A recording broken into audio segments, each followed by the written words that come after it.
Hey guys!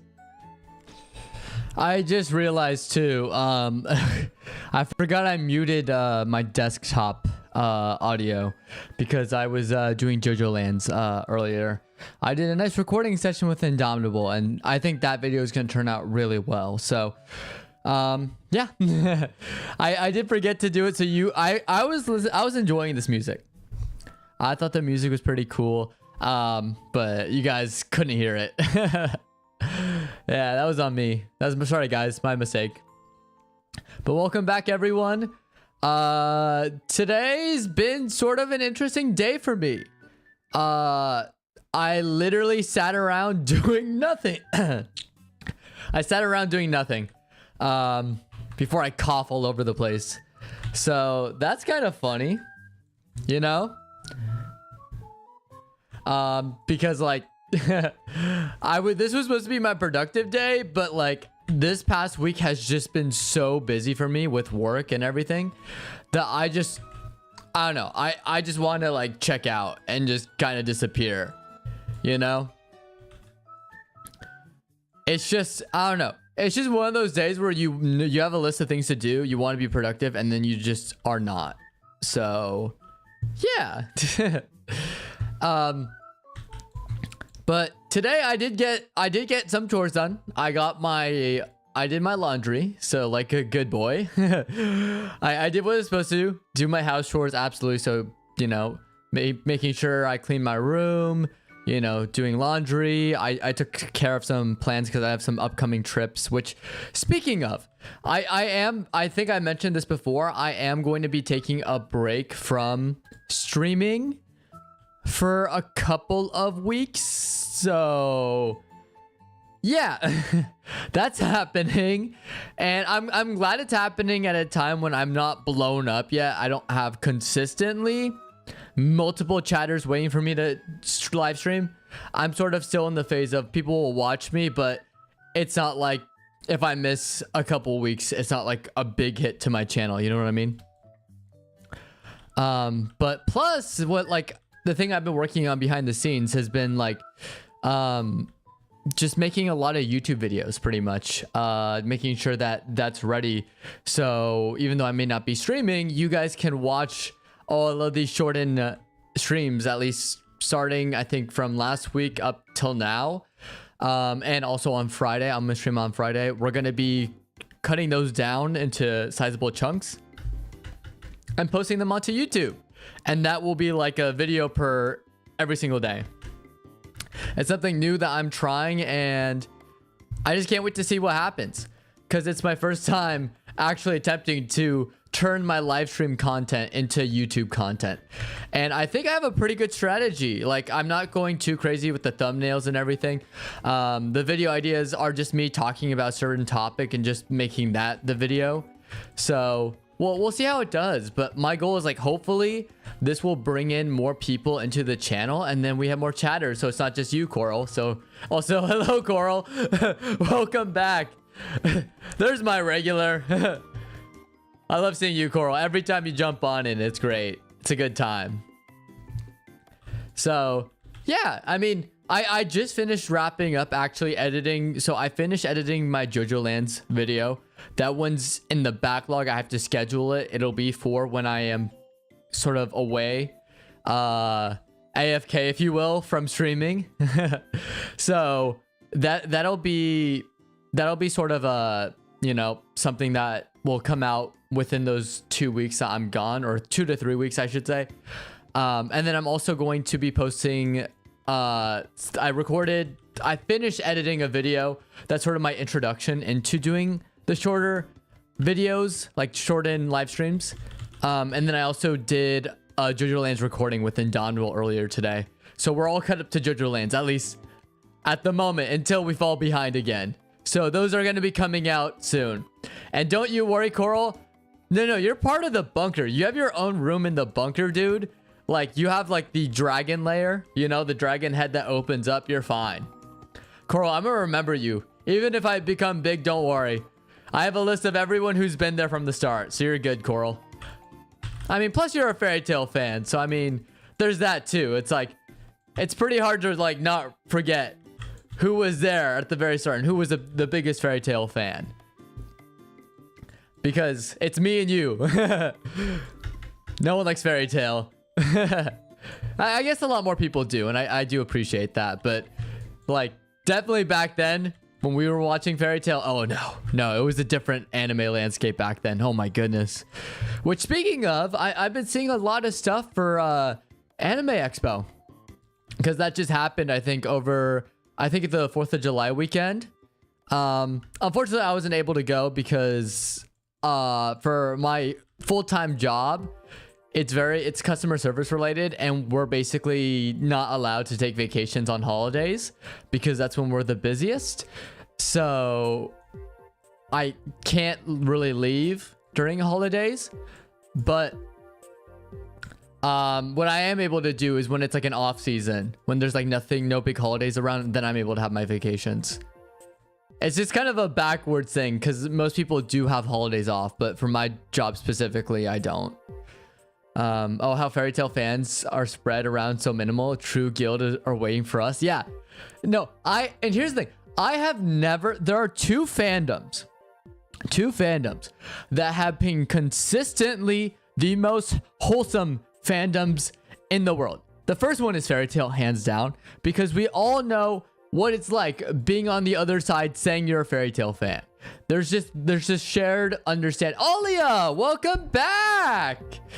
We have a returnee. It's been a while. Welcome back. How have you been?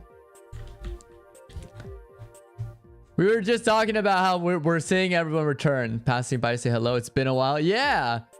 I'll be so real. I'm on my second cut now, so energy levels are depleted. Not as much as the first time, so I like zoning in and out sometimes. So it may take a while for me to understand something. Yeah, that's fair. Yes, how are you? I'm doing good. So I've been sort of, I won't lie, I have been a kind of slacking when it comes to streaming. But I'm using this time where I do take breaks to sort of take a step back and reevaluate what I want for streaming. And good news, I'm not going away. Not yet, at least. I still want to give it a shot. But what I'm actually trying to do now is actually trying to boost my discoverability. Because you know how Twitch is. Twitch is awful with discoverability. Everyone can tell you that. So my new game plan, my new strategy is starting to boost some of my streams onto YouTube in the form of shortened videos. Not shorts, but like 10-minute chunks. And seeing if I can start pulling in people from the YouTube algorithm. And it'll be fun, you know? So hopefully we can bring everyone in. Yeah. We had our first stream today, and I'm an idiot. I didn't know I had to enable it to save VODs. It's all right, Alia. It's all right. Everyone makes that mistake their first time. I didn't realize Twitch does not save VODs like YouTube. So the moment it went away, I've lost streams that I'm like, I should have saved it, you know? Should have saved the VOD. But it's okay. Just keep streaming, Alia. I mean, what's great about streaming is it's not necessarily the first stream that really matters. It's just you gotta keep doing it, and people will like. Some of my favorite streamers, I was watching it. It's probably their 37th stream. It's just the discoverability finally reached me at this point. Like that's how I met CDog VA, and then you know, that Ludwig was the big one for me. I ran to Ludwig because of his how to grow big on YouTube video. And then I started watching him. Yeah. On the news about the anime and Anime Expo, have you seen the new Bleach game? Well, it's been getting a lot of ads for it. I have not heard of are they coming out with the new Bleach game? The only big things are like the big anime announcements that I've been seeing. And then all the cosplay stuff going on. Which makes me jealous because I really want to go, but I couldn't this year. Maybe if streaming becomes my full-time job, I definitely will make a trip down. I love Anime Expo. Our friends are adding Easter eggs to our film soundtrack. Give me an award and I'll put it in. It was so good though. We were all jamming in our music studio. I know it's tough. But also, okay, something you'd also consider, because I don't know if you're gonna do multi-streaming. If it's multi-streaming, it'll be a little bit more difficult. But if you use OBS or any of the streaming platforms, I would also recommend not even like worrying to have to save about saving VODs, but you can also just record it while streaming. So you can record and stream at the same time. And that way something like that won't happen. You know what I mean? Where you're not just relying on the VODs. I use my phone. Okay. Okay, that's a little bit more tricky. But yeah, just remember next time to save VODs. But yeah. Last Anime Expo in the UK went as Yoriichi Hanma. Baki Hanma's dad for the Baki fans. Yeah, I know who that's pretty sick though, Coral. Yoriichi. Isn't he he's the red haired dude, right? From Baki. I haven't seen it, but I know see, it's weird. My relationship with Baki is I know a lot about Baki for someone who hasn't watched Baki. You know what I mean? Yeah, good shout. I can screen record. Ooh, yeah, there we go. You found a loophole there, Alia. Yeah. But again, I'm sure, like, the way I like to approach streaming, because I've streamed, I showed you my earlier streams. I've made so many mistakes, and I literally don't know what I'm doing half the time. When I was starting off, like, I made mistakes like that. I've made mistakes where I accidentally doxed myself and had to delete the VOD. Luckily, no one was watching me, so it wasn't too bad. But, you know, it's just something you got to get used to just remembering and learning. But hey, like, there's no harm in learning the hard way, you know? Making mistakes, that's how we all learn. Someone who says, oh, I don't have to make mistakes to learn, they're lying, because everyone does. Grintel wasn't able to have his insane build because you literally cannot have abs on your back. Well, doesn't he have also like a demon back where his back muscles make it like when he flexes them, it makes like a demon face? That's the same character, right? True. Yeah. So I'm proud of you, Alia, though. I'm proud of you. And also, next time when you record, just let me know and I'll watch the VOD. But now you remember you're not gonna make the same mistake again. So I think you're fine. You're gonna be like, oh yeah, I'm definitely gonna make sure I record or make sure to save the VOD next time.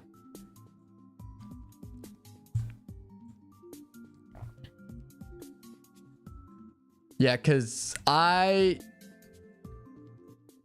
not gonna lie, there have been times too where I've also, so I actually made a mistake once. So when I was recording or when I was streaming for the first time, I didn't realize that my green screen, because I was trying to use the green screen, right? And I invested in it. I invested in a blue blanket. And then I bought like the what was it, Elgato green screen, like the super fancy one after. But when I was streaming, I wore a blue shirt with the a blue shirt with the blue background for my green, or it was a blue screen for the background. And yeah, I was a floating head for the entire stream. So don't do that. Don't make my mistake. Don't be a floating head. It may look funny, but I was so upset because I thought it was my best stream and I wanted to clip it. And I look at it and I'm just like, oh, this is awful. Yeah, so that was my big blunder. Don't be me. Be better. Be better.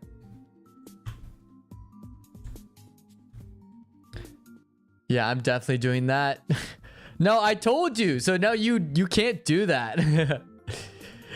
I'm warning you so you avoid my mistake. Unless you want to do it for a bit. That'd be pretty funny.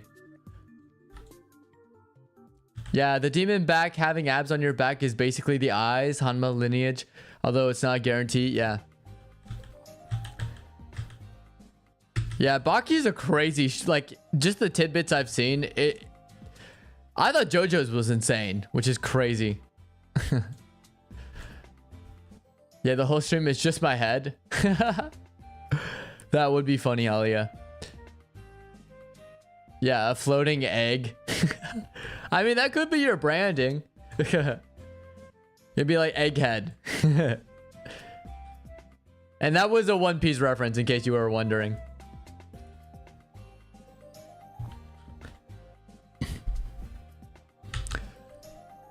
Yep. Yeah, I do feel you went Sonic.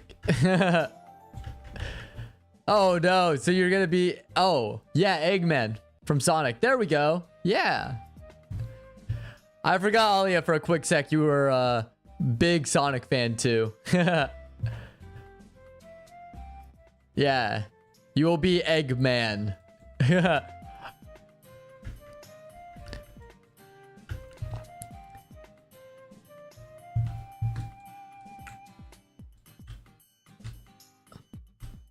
Dun dun dun. Yeah, I feel okay. I'm gonna be honest today, because we're still talking about streaming. I feel really bad today because I've just been so I've gotten better, especially since I live on my own now, and I feel like I'm a responsible adult. But there are times where I just am childish, and I just will be I will procrastinate more than at any point in my life as a fully grown adult. Like, I won't do the stuff. I'm like, I have to do these. I have to take care of these chores, and I just don't do them. Or I do them late, like last minute. I've been really bad about that today. But one thing that I have to tell myself, and this is something like I love to echo to people, is definitely give yourself a break. Because even though I feel awful for like basically not doing anything today, it was also because I was busy for the past week. I've been super busy with just work in general, especially because there's a holiday weekend. So it was even crazier. And then I'm planning a bunch of future trips with family and such. So I got to make sure I'm 100% ready for that too. So I think it's okay if you take a siesta once in a while. One thing about living alone, sometimes being petty to myself, it's weird. Yeah. No, I feel that. I feel that because like there are times where I'm just like I'll get upset at myself for the dumbest things. Like I forget to do something, or but worse off, I know I'm supposed to do something and I just don't do it, and I get so frustrated because I'm like, I should have been productive today. Why was I not productive? You know what I mean? Like I'll keep bashing my head. I'm just like, why? You know, just ugh. I'm my own worst enemy sometimes. But sometimes I also have to, like what I said before, I have to give myself a break sometimes, because it's also like, it's not the worst thing in the world. You know what I mean? These things happen, and I think it's okay if you can take a step back and just be like, you know what? It was pretty rough, but you know, I kind of deserve this break. And you kind of like reflect on taking that time and appreciating that time, that free time you have to just relax and literally, you know, relax on a couch. Like my big thing that I've been obsessed with for the last couple months, well, is it a couple months? When did K-pop Demon Hunters come out? Was that July or June? I'll just say last month. For the past month, I've been obsessed with K-pop Demon Hunters. And their favorite thing and my favorite gag was them saying couch. Like couch. And I'm like, that's so true. Because whenever I'm busy, I just want... For me, it's not my couch. It's my bed.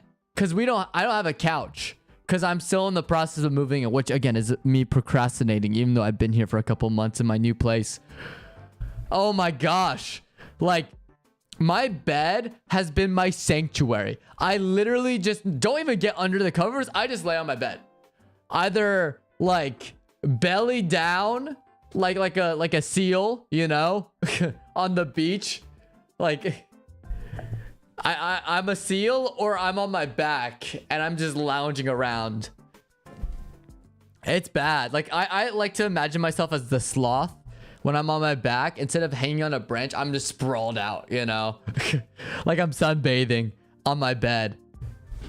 That's probably my biggest vice, is whenever I relax, I just relax on my bed. I just go to my room and just lie on my bed. Maybe I'll listen to music, or maybe I'll just scroll on my phone reading webtoons, or, you know, scrolling through Twitter, which is pretty funny. Yeah, would I say you live alone? You really live alone, and I have to hold yourself accountable, right? Yeah. Yeah, we are you too young to stress about ourselves. Same, Coral, I can imagine. Yep. Yeah, because I can relate to it because I do live on my own too. I do have roommates, but I live away from, I'm like out of state. I'm like on the other side of the country from my hometown.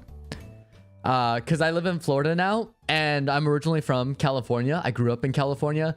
So it's kind of funny just being so far away. Like I talk to my family all the time, but it's just not seeing them in person is a little bit strange.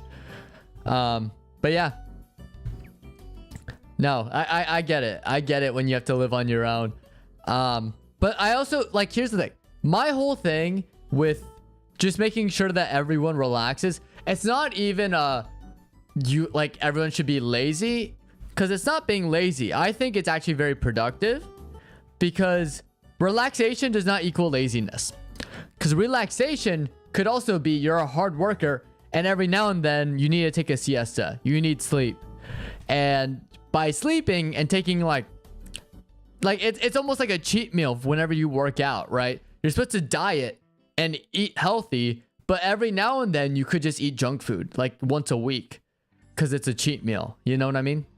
That's why I feel like relaxation should be. Is if you're a workaholic and you work hard, you should also make sure you take the time, especially for your mental health, for your own well-being. If you like injure yourself while you're working and you're sore, make sure to definitely rest. That's like the biggest thing you can do, right?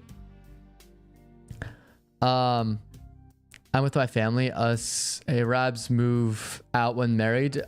Oh, nice. It's a mission sometimes. I can feel you on that end. Most of my family's in Russia. Agreed. Yeah. Yeah. But like here's the thing too. I've had like, so I'm actually, my background is I'm Mexican. So I'm a little bit weird for a background. I think I mentioned this before in stream, but I'm half Chinese and half Mexican. So I'm like a very rare combination in terms of my ethnicity, because there's not that many people that are half and half, you know. But I understand the extended family, because I've had family, they say with their extended family, but what they do is they help out, and I think that's fine. You know what I mean?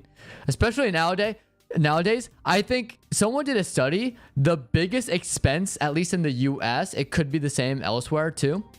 The biggest expense for people living on their own is rent. Like, that's why my friend's been enjoying his life right now, because he lives at home and works for, like, goes to work, commutes from home to work, and he's saving on rent.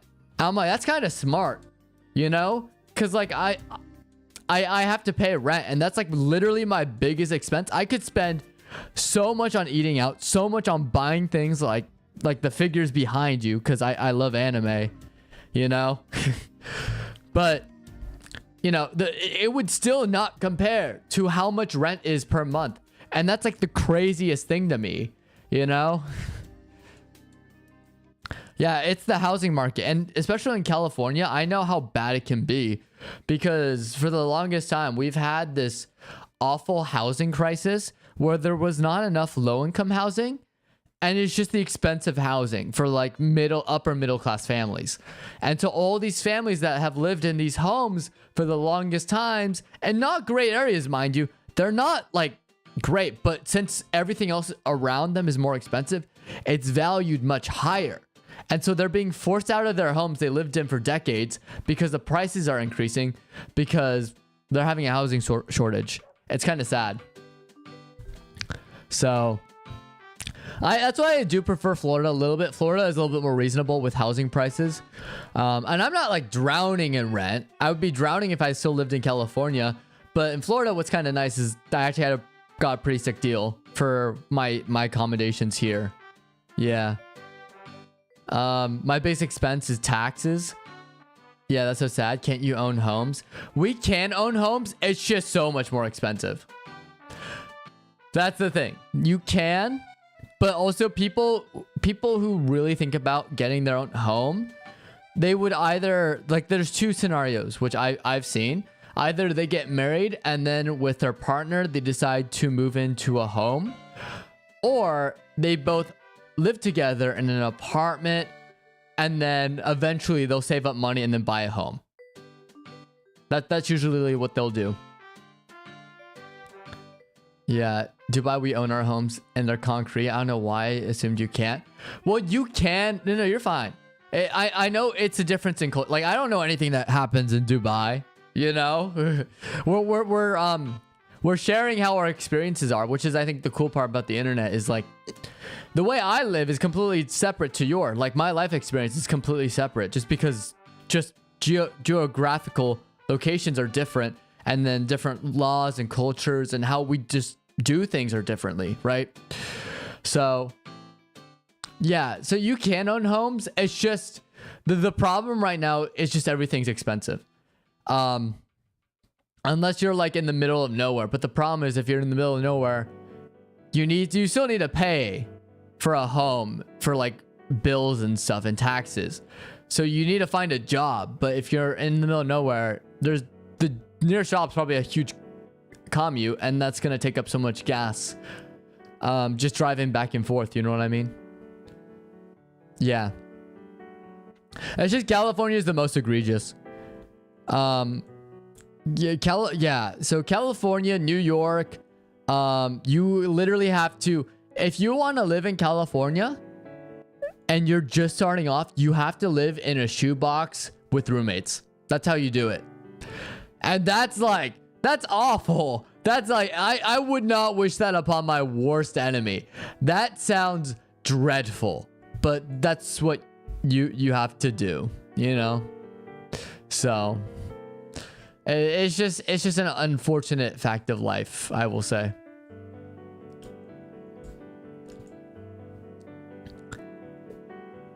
Yeah. Yeah, and I do feel bad. Luckily, I was able to buy my home at a decent price only because I worked with the previous owner. Yeah. All good, Alia. We'll see you soon. Yeah. Well, okay. I mean, I still, like, it's still, I think, feasible. And I'm glad you were able to buy a home. But it's also, like I see there's like two different things going on, because I've been on the end where I didn't want to own a home, especially now, because I'm still in my early 20s.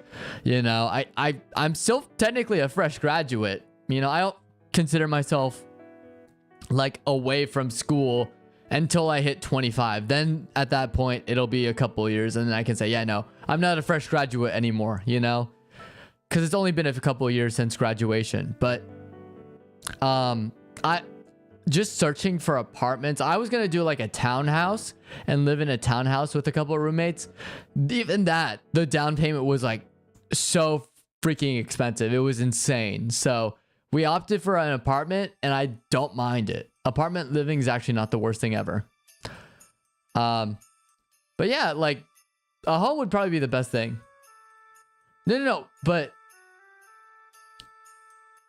here's the thing: the home can increase in value. That's the one thing I don't get as an apartment, is I don't get that. I don't get that luxury. You can, like, if you save that home and there's like another housing crisis like 2008, the price of a home is going to skyrocket, and it's going to go, you're going to end up, actually, if you end up selling the home, you could probably gain a huge profit, a net gain. So it's not the worst thing in the world to own a home. Like, preferably, I wish I did too, but it's just where I live right now. It's just easier to own an apartment. And especially because I don't know if I'm going to be in Florida beyond the next 2 years. So it's more of an up in the air. I don't know what's going on right now kind of thing. But we'll see. We'll see. I'm fine with apartment living, but you know, I just don't know how things are going to go. Because eventually I do want to own a home. It's just, you got to get over that hump of like that price point, you know what I mean? And then you just don't know, like, you have to check out the area. Like, do you want to be near schools? Do you want to be like, is your workplace nearby? You know, are there jobs nearby for job security? You know, what's traffic like? That was the big thing. Well, like, the dealing with traffic when I was apartment searching, that was the thing that I was like stressing out the most, because there are some roads in Florida where one one little car accident, you're stuck in traffic for an hour for a 15-minute drive. And so the place I chose had like 4 different routes to my workplace. And so it wouldn't really affect us if, you know, something were to happen. Yeah, I recently bought a house in Michigan near Jackson County. And after my purchase, the price went sky. There we go. Yep. And so you're in a really good spot then. Because it like now, because I would rather be like have a home when the price skyrockets versus like, you know, not.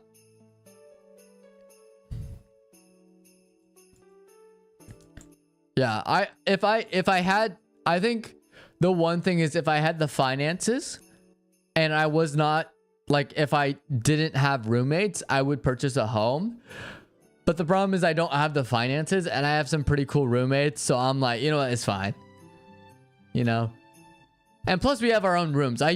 So I had to split dorm style living because of my job. They offered apartments. And this is just for recent graduates. It's almost like grad school in a way. So I had to share a room with someone else. And as much as he was a great roommate, it was rough. I'm not gonna lie to you. It was pretty rough because we both wanted a bigger space to ourselves. We had a shoebox pretty much that we had to share. So now that we all have our separate rooms, I'm fine with it. Yeah. I sold that for a lot more, so I paid. So kids gold and homes money, they don't grow on trees, but they're grown on those. Yeah. So kids, oh, I see what you're saying. So I sold that for a lot more than I paid for. So kids, gold and homes, money ain't growing on trees, but it's grown on those. Yeah, gold and homes, absolutely. Because the value won't depreciate significantly like it will if you invest in like an apartment.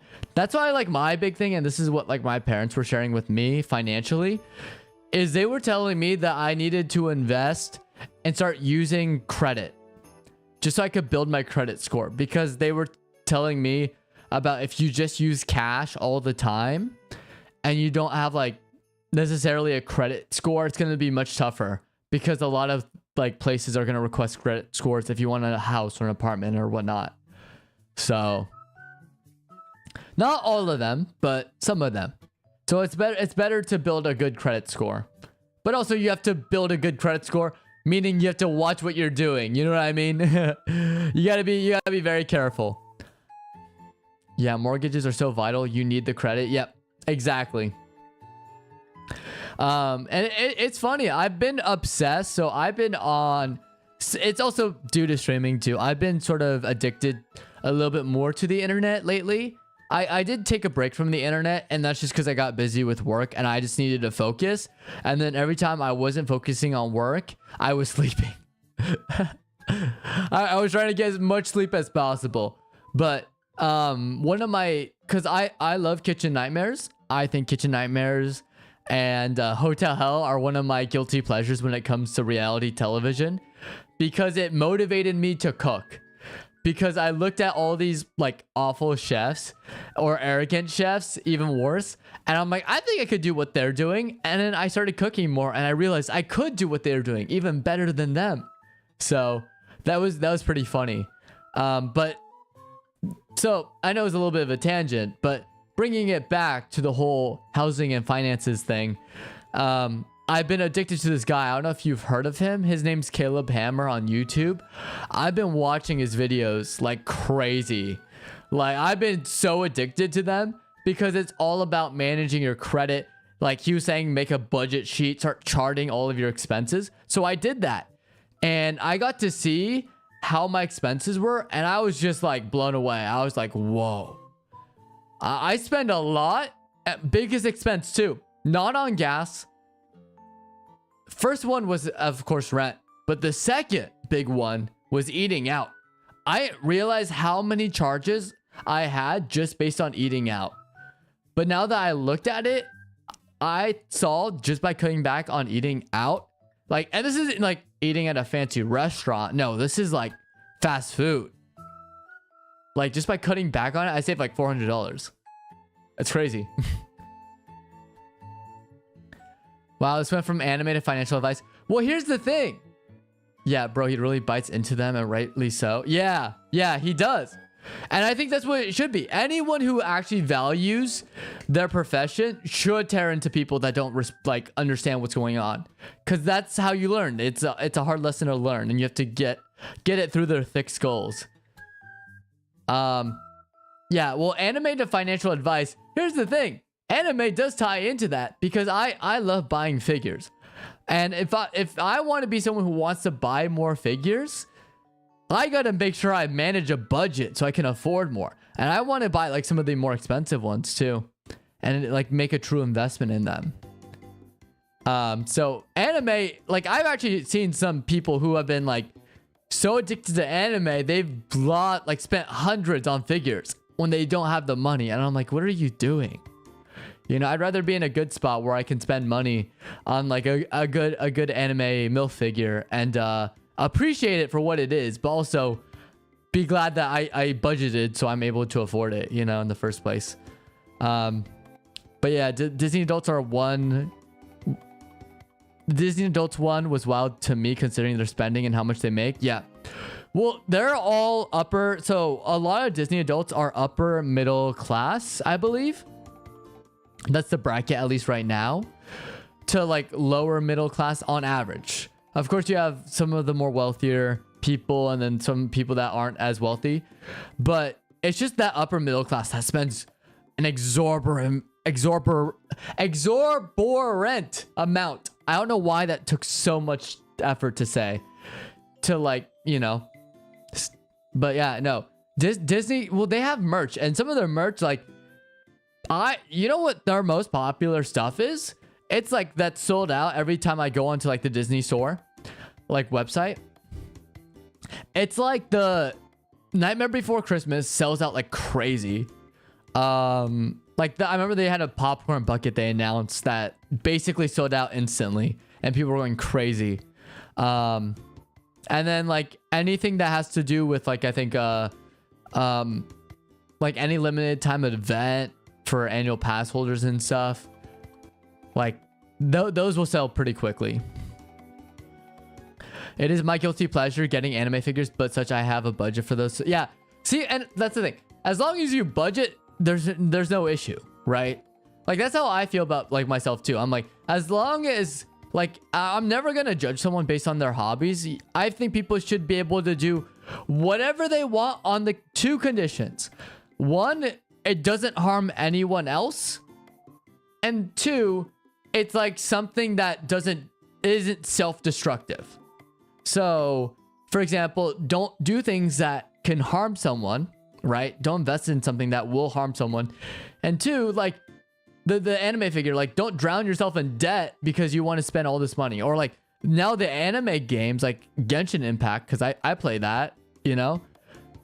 Games like Genshin Impact, you have to be very careful about because they're free to play games, or Marvel Rivals, and you can get sucked into buying in-game currency and you don't know how much you're actually spending. Which actually the big one, I don't spend money on games luckily, but the big one that actually got me was webtoons. Because webtoons I would spend money, even though I could find some of them pirated for free on sites. I try not to because I want to support the artists, even though I know most of it does go back to webtoons. If I can't find it on webtoons, I'll find it pirated and translated, fan translated. Like for example, we were talking about earlier, the Regressor's instruction manual, amazing, love it. But that one I can't find it anywhere else outside of webtoon. So I have to like literally find fan translations. But yeah, no, but I've been looking at my charges. It's like I do the 100, I think it's like what, 115 coins. So it's like $10 every time I want to refill that, so I can keep reading more. But some of these webtoons have been like crazy good, so I've been like trying to spend a lot. I think Disney Adults on Caleb Hammer show that they spent 20K when they were living off 1,500 a month for 2 people. Yeah. Yeah. I think the most egregious though was when they would go, why can't we go, like, this is our fun time. Why can't we go to these parks? Why can't we have fun? And it's just a simple, it's like they're babies. It's like, because you guys can't afford it. save up and then you can go again, you know. But the concept's lost on people. That's also why I started getting more into like the financial stuff, because I'm just like, as someone who's like trying to do streaming and trying to like make this a full-time thing, because I think that'd be super fun. If it doesn't work out, it's whatever. I'm still doing this for fun regardless, right? But if I start earning sort of like an income through streaming too, like right now, I don't want to be in a spot where I think I have more money now. I'm definitely getting more money, so I'm going to spend even more. And then I go into debt because of that. I want to make sure like I'm going to pretend like I'm going to keep spending even though I'm going to have more income coming in. If, of course, I do get like partnered on Twitch and get these sponsorships and such. You know what I mean? Listen, I'm going to put you on a site for stuff like that. Reading regressors, man. All you have to do is fans translation. We got allowed to gatekeep. Oh, no. I already found the sites. You don't have to tell me, Coral. I found the sites. I know exactly what sites to read. You're fine. You don't have to tell me. I'm just saying, I like to support the webtoons, and that's why I spend. I also can find them pirated, but personally, it's sort of like an ethics thing for me. I know not everyone feels the same. I just don't want to do that. You're fine, Coral. I've been reading regressors. I've been reading. I actually have way too much in my catalog right now that I have to read. I have just like a list of just straight up manhwas that I have to catch up on. Because I would look on Reddit threads too, where they're like recommending all these titles. So then I'm like, oh, okay, cool. You don't have to gatekeep, Coral. I'm gatekeeping too, so you're fine. You're fine.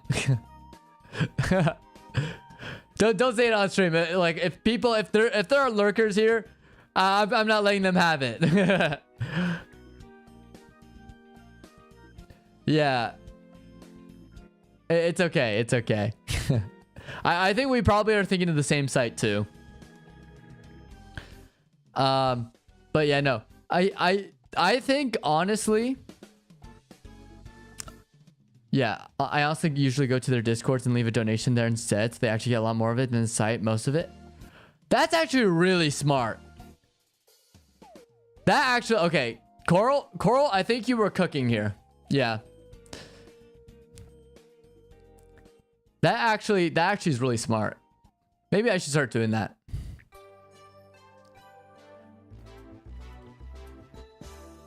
Yeah, the only, okay. Did I tell you, Coral, about my biggest gripe when it comes to Webtoon? Because my biggest gripe, at least right now, for the way they handle like their business practices, is Webtoon likes to advertise a lot of like of their comics, of course, that only have 17 chapters. And they advertise it and they push it like, you should read this. And then I read it and catch up. I'm like, that's it? Really? So that's why I have to go like outside Webtoon. I have to find some, because the other ones that are not on Webtoon are like 200, 300 chapters. I'm like, oh, much better. You know what I mean? Yeah. No, that's smart. That's smart, Coral. Okay, yeah, we're probably thinking of the same thing, Coral. Yeah. You and I are talking about the same thing, Coral. Don't you worry. I know exactly what you're talking about. No, but that's fair. That's fair. Yeah, also, like, if we want to tie in finances to the whole, like, Webtoon stuff, I think what's also been motivating me personally to be more financially responsible and more independent are quite literally Webtoons. And I've told this to my parents before. I'm like, hey, my goal as a person, like, I've had my parents help me out through financial situations in the past, and I'm very grateful. I'm very fortunate. But I told my parents, I was like, by 25, I would love my personal goal to be going fully financially independent from my parents. They do help supplement me with certain expenses, like we all have like a shared internet bill, me and my brothers, and so my parents will pay for that. But I told my parents they shouldn't worry about me anymore since I have a full-time job, and my goal is by 25 go financially independent. Just because that's something that I think is my way of giving back to my parents. And the reason also why I'm doing it is because I'm reading all these webtoons of these awesome, like in their early 20s, these awesome MCs that, you know, just make me feel great about myself because I'm in that age bracket. But also, like, it motivates me to be like them because they're like, you know, excelling in their fields. Everyone around them loves them. They help people in need, you know? That's the kind of stuff I love. You know what I mean? Yeah. Financial advice is like the 75% greatest estate developer. Wait, actually? Tyrant Prince, I haven't read that one, but greatest estate developer I have. Yeah. So you're Lloyd or Lloyd. I think that's like one of the funniest bits from the was it the Ninjago movie? Lloyd. So whenever I read Lloyd in Lloyd Frontera in greatest estate developer, I always just think back to Lloyd. Yeah, no, absolutely. I think he's also one of the greatest characters in fiction. I love Lloyd. He's great.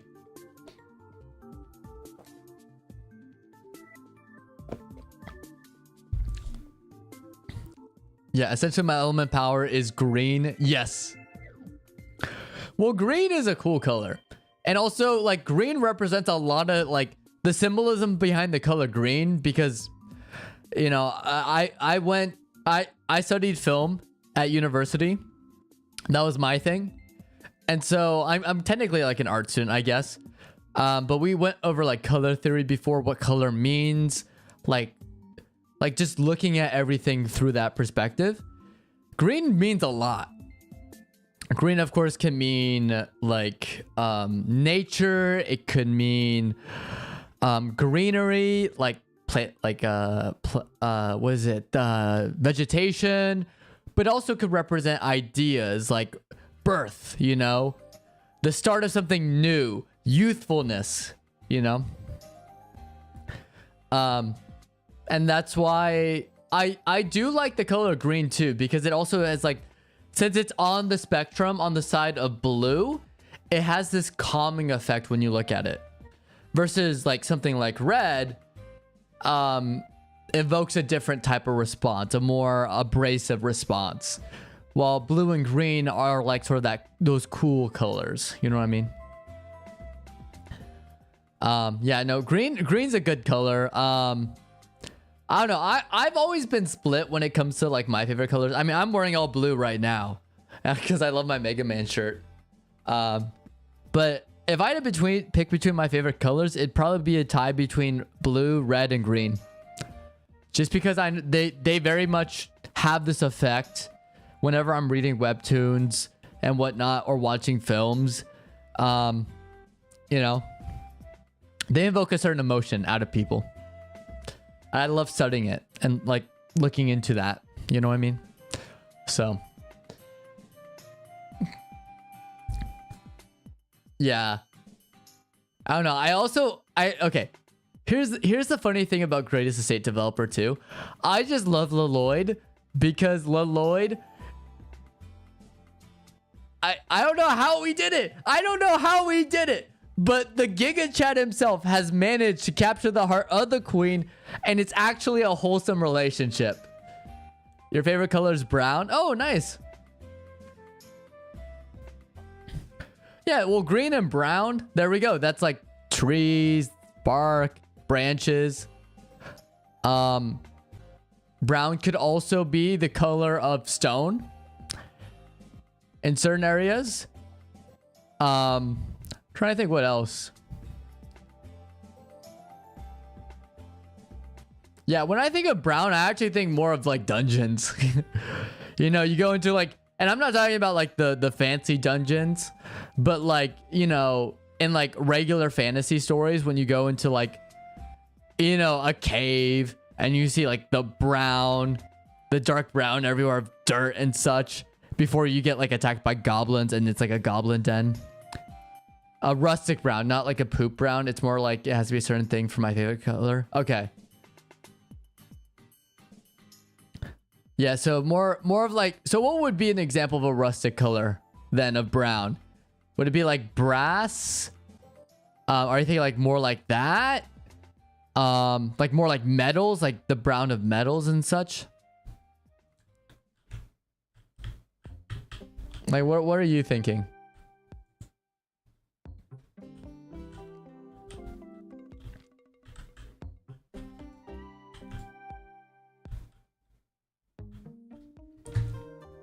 Because I also think of like fences and gates and such like that. Oh, leather. Okay. Yeah. Oh, okay. Yeah. Well, like, look, like, one of my favorite character designs, and in the isekai genre is Kazuma, because he has that kind of brown, you know, that brown leather and then the green paired with it. Yeah. Leather tunics, baskets, yeah, brown polo shirt. Ooh, nice.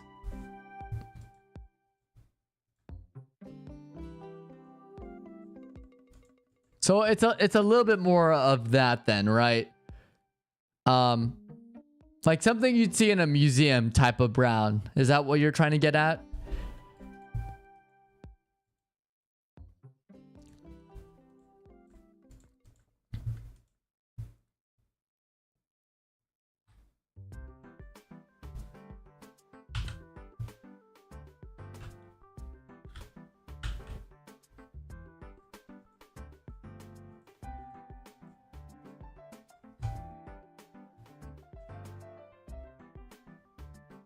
Yeah, sort of. Okay.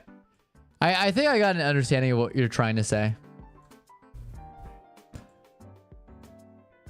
That's cool though.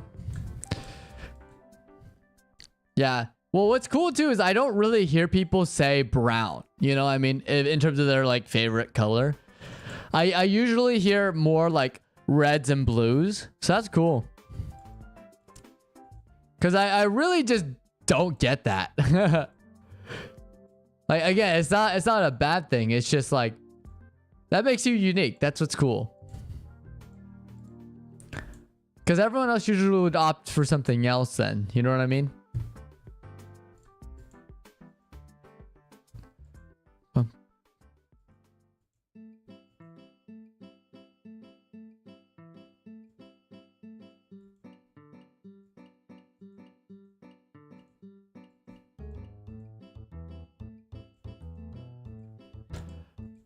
Yeah.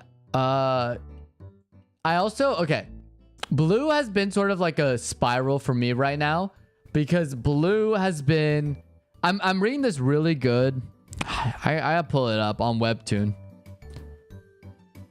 Which, okay, can we talk about how they ruined the interface when it comes to Webtoon?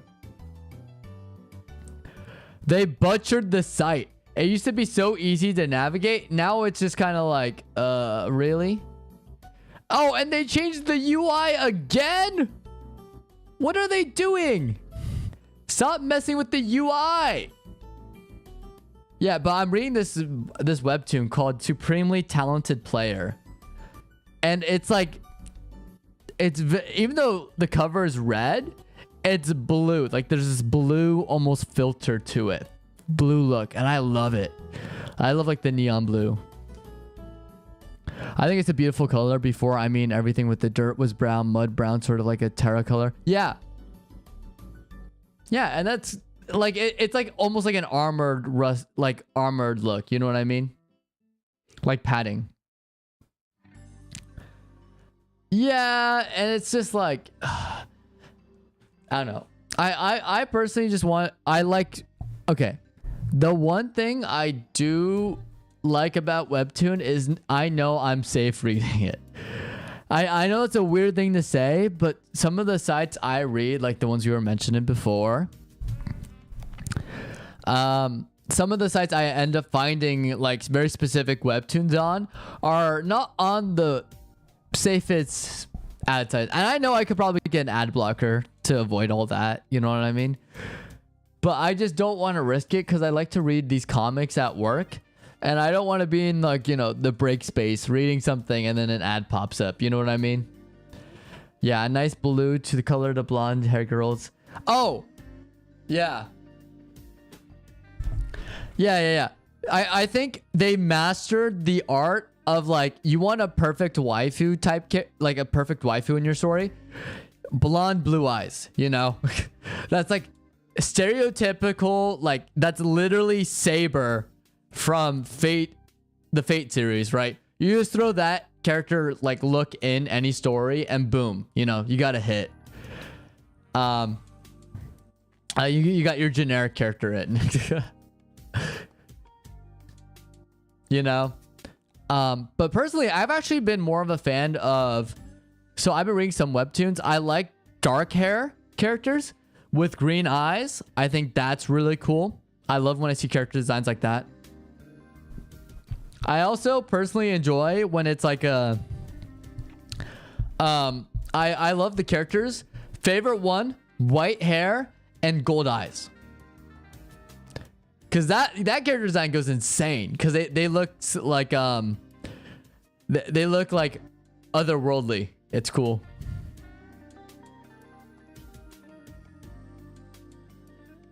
Yeah, but I agree with you. It is a nice blue.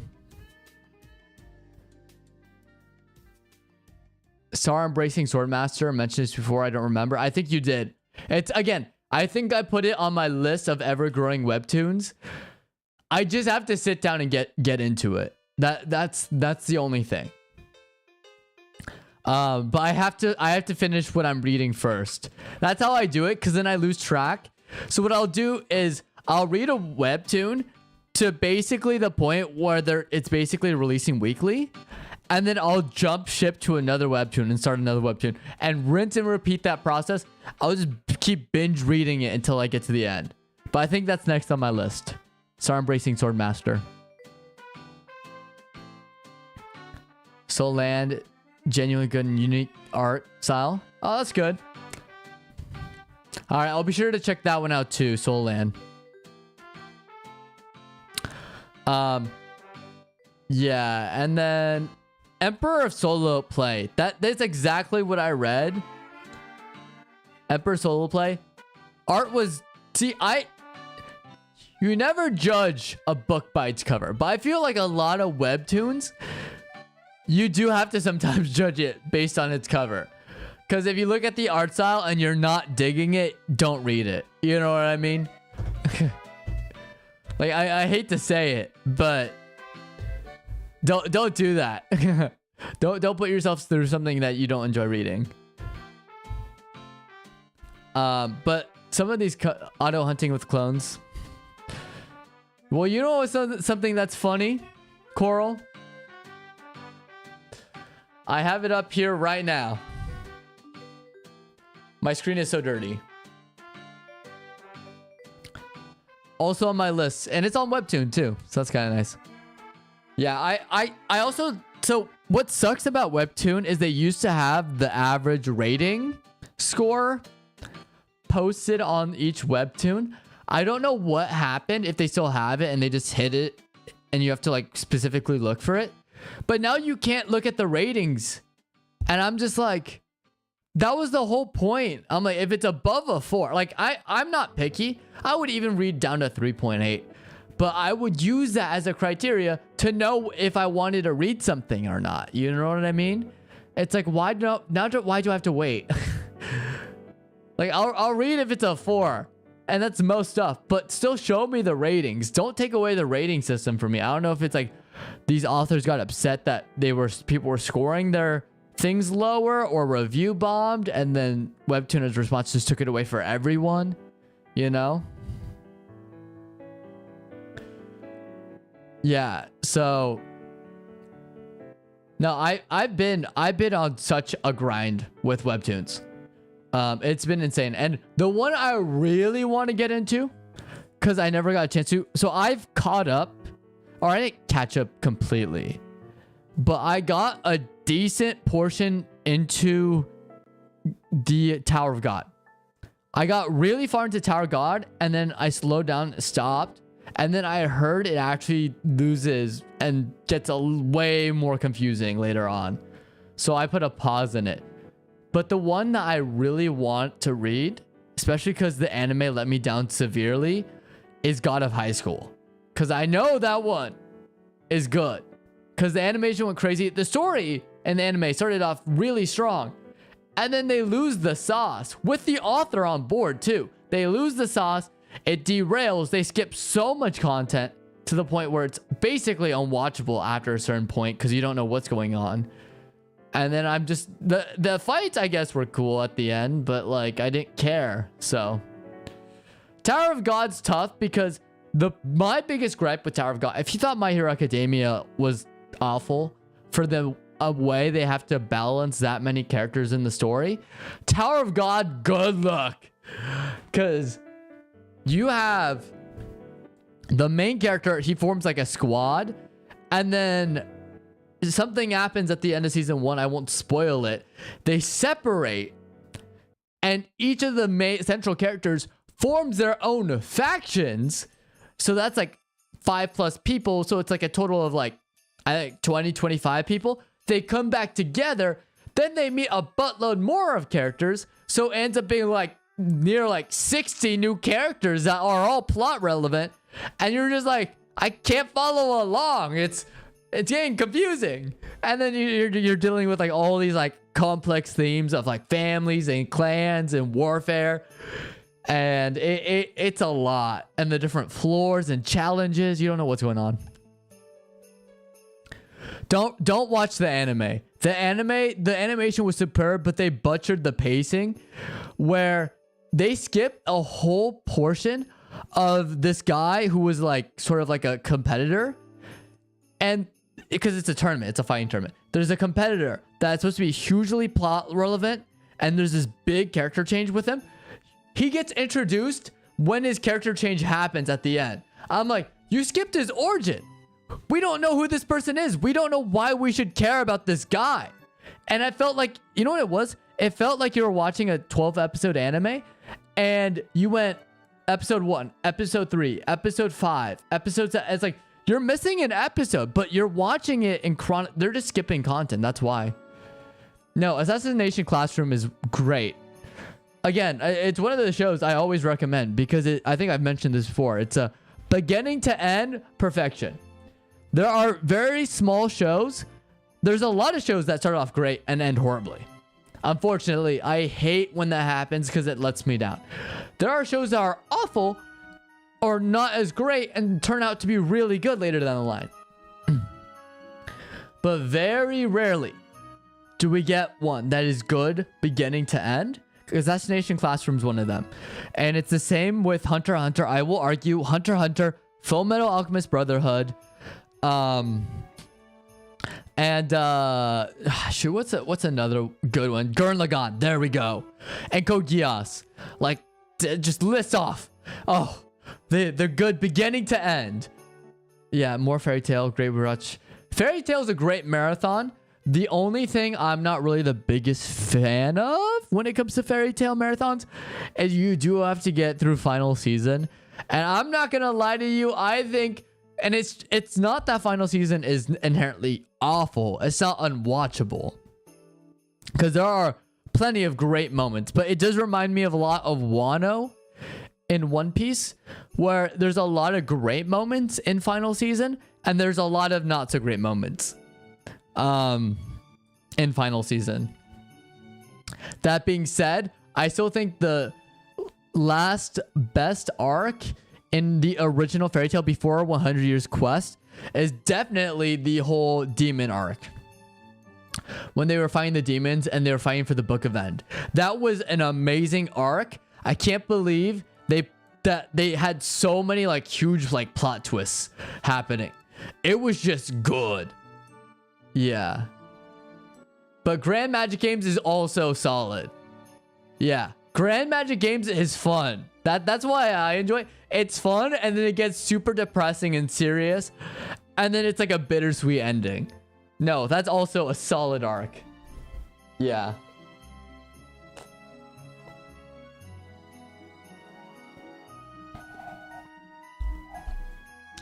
Grand Magic Games is great too, though, because you get like the introduction of what was it? Who's that sword master?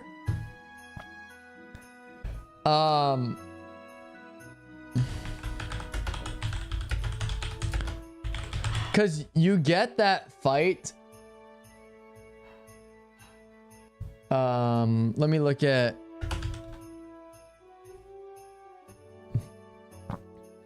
Kagura. So you get the introduction of Kagura in the Grand Magic games. The chick with the katana fighting Urza in a 3-way battle with Ultir. And it's insane. Seeing that go down. You know what I mean? It's like okay, this is hype. This is cool. Simon's sister, yeah. Yeah, and also you get Mavis, and I think that's so fun. You get Mavis in Grand Magic games. And then what they do, it's so funny. What they do is they introduce Mavis. I think Mavis, first time she shows up is Grand Magic games, right? And then after they go into Fairy Tail Zero and then rip your heart out. And then they go to final season. Right? Like, because Mavis shows up, I think, in Grand. She shows up earlier, but I think this is the first time she's like actually part of Fairy Tail. Like with everyone in Grand Magic games. Correct me if I'm wrong, but I'm pretty sure that's the case.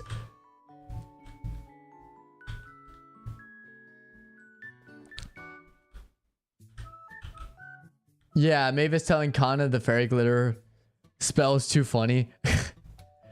Yes. Yeah, or remember, or well, what is it in 100 Years Quest? Kana accidentally almost uses fairy glitter again, and they have to stop her, and they realize it's not her mind control, it's her drunk. Dude, I love Kana. It's so great. Yeah, I think, okay, for all the faults of 100 Years Quest for Fairy Tail, or no, not 100 Years Quest, for final season, I think they definitely realized it wasn't the greatest and stepped it up for 100 Years Quest. Because I was actually having a really great time with 100 Years Quest. Like, it doesn't even feel like its own sequel series. It feels like a continuation, a proper continuation of the original. Yeah, and she almost wiped out everyone again with fairy glitter accidentally. Yeah. Why would you give it to the drunk? It's so funny. But hey, that's why we love Kana. That's why we love Kana for the most part. When she isn't trying to kill everyone. Accidentally, of course. Which is also like a really funny thing. Accidentally, you gotta throw that in there. She's not trying to do it on purpose now, is she?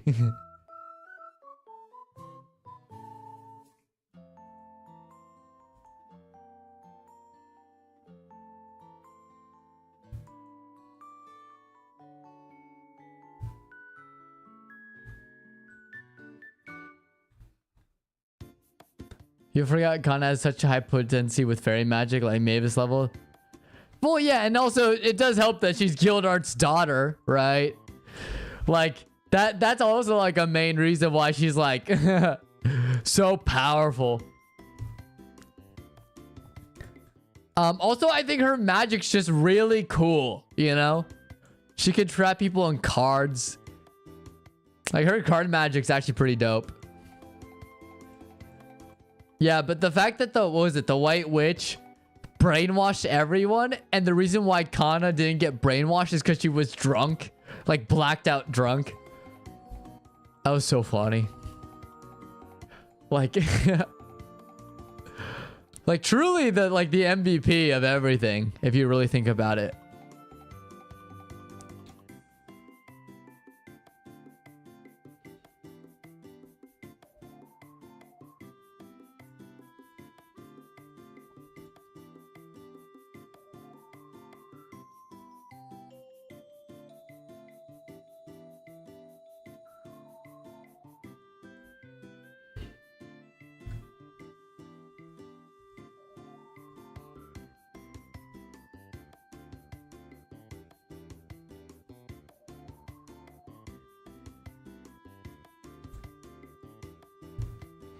I also think what's so funny too about like fairy tale characters is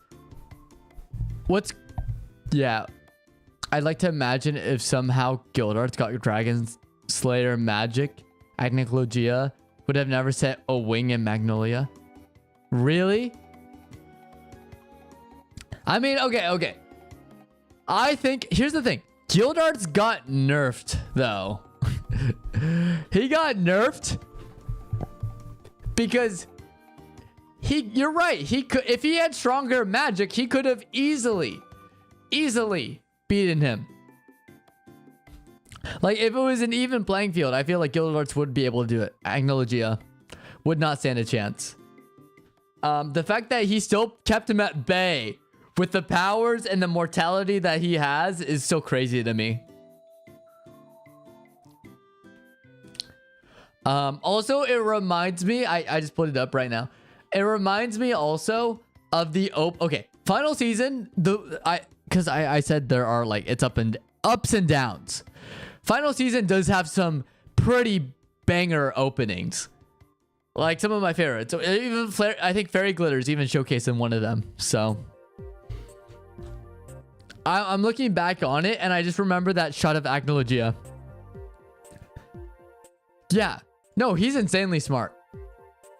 I also know he's also like sort of like a mentor to Natsu.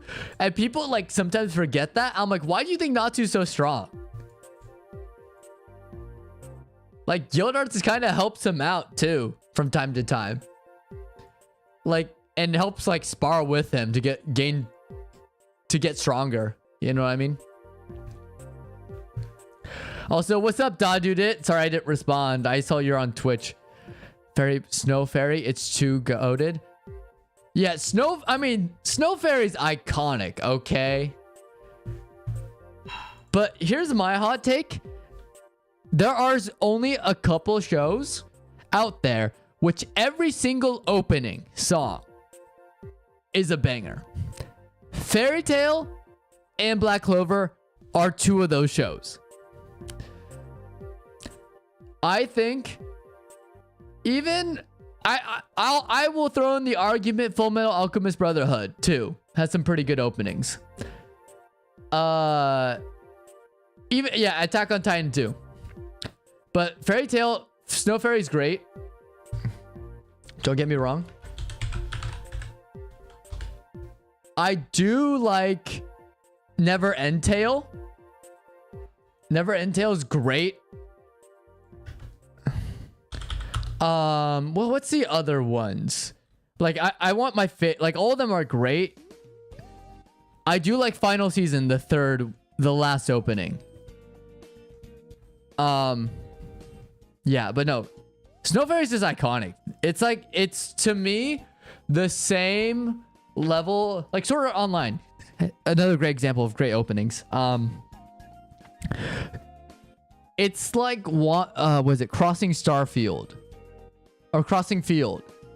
What that represents for Sword Art Online for setting the tone of the whole show is what Snow Fairy is for Fairy Tail. It's great. Magic Kaido has never had a bad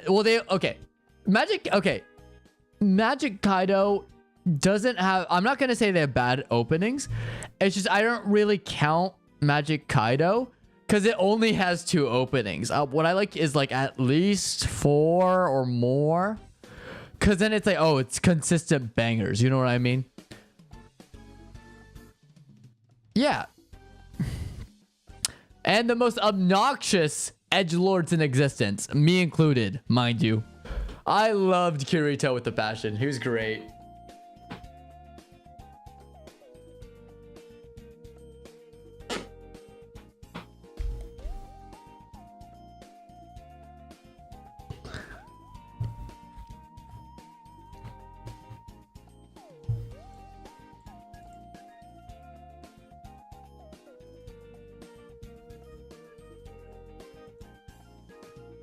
Bum bum bum. Ba-da-dum bum bum bum.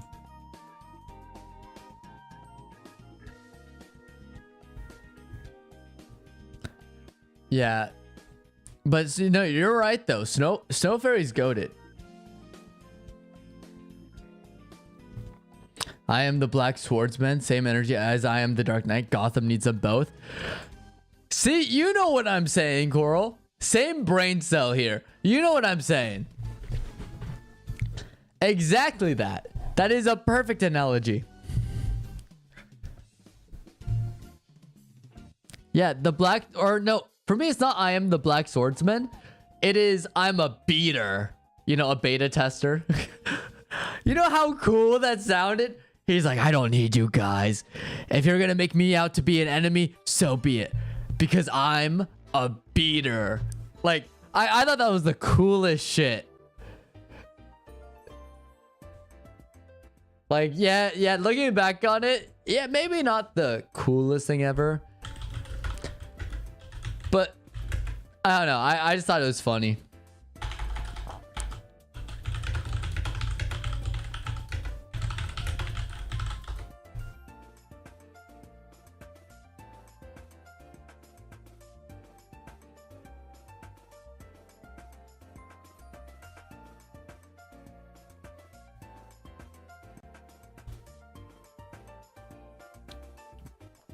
The wavelength is matching so hard right now. We're surfing on these tsunami that we both had him around, then putting a cloak like he was about to fly out there, Homelander style.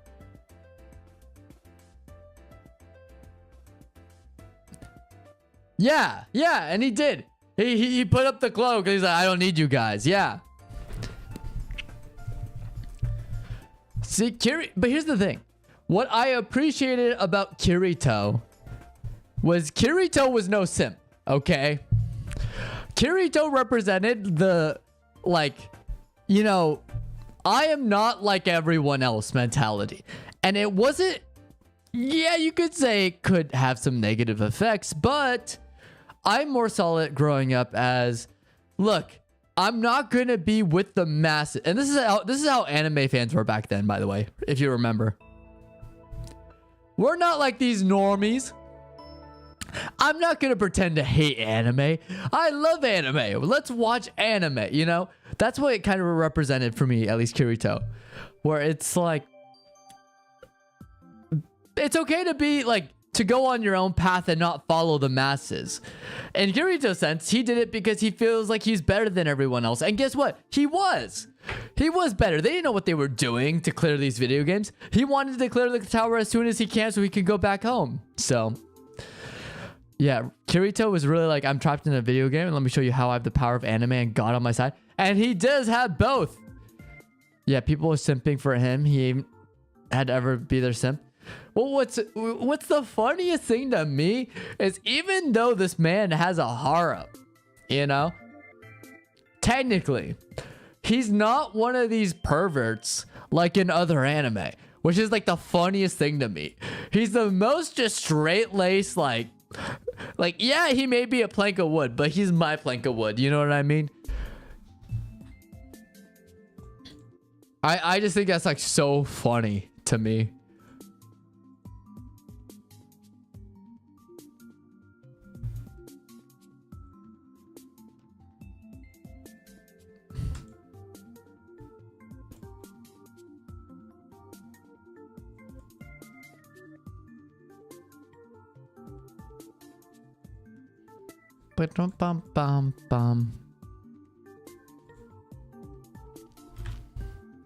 We are the first generation of anime watchers like Dragon Slayers. We were raised by them, not unlike the next. So here's how I view anime. Okay, there are the anime.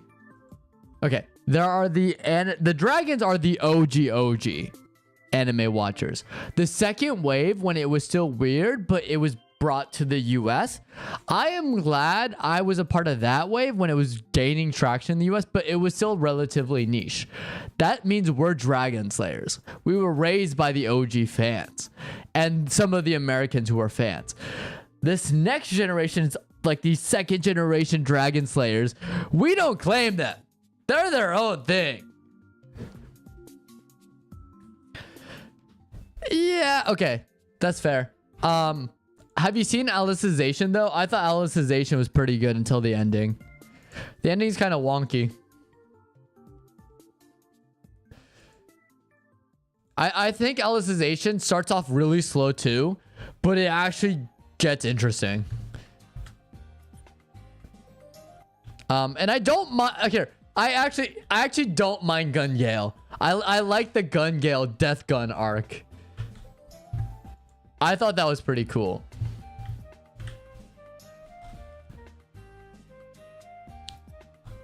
Yeah, second generation's got Lacrimas, so they're more fakes than anything. Exactly. They're 100% fakes. If you pretend to be an anime fan in this day and age that was back then, but you clearly didn't understand it was not popular to be an anime fan back then, you were not an anime fan. Let's be honest. You were pointed out as one of the weird kids. That's how you knew you were one of the anime fans back in the day. You know what I mean? Like there's no other way of putting it. You were known as that kid. And yeah, there's a little bit of autism thrown in, a little bit of OCD. But hey, that's how we are. I remember when I first got into it, I was like so awkward about it. Yeah. Hey, I don't care if it was like a straight up lightsaber copy. It was still cool as shit, okay? I didn't care. People were like, it's a rip off. I'm like, dude, swinging a lightsaber. That's like the coolest shit ever. And he's literally stopping bullets from hitting him. Not fucking blasters, not lasers, but straight up bullets. That's so cool.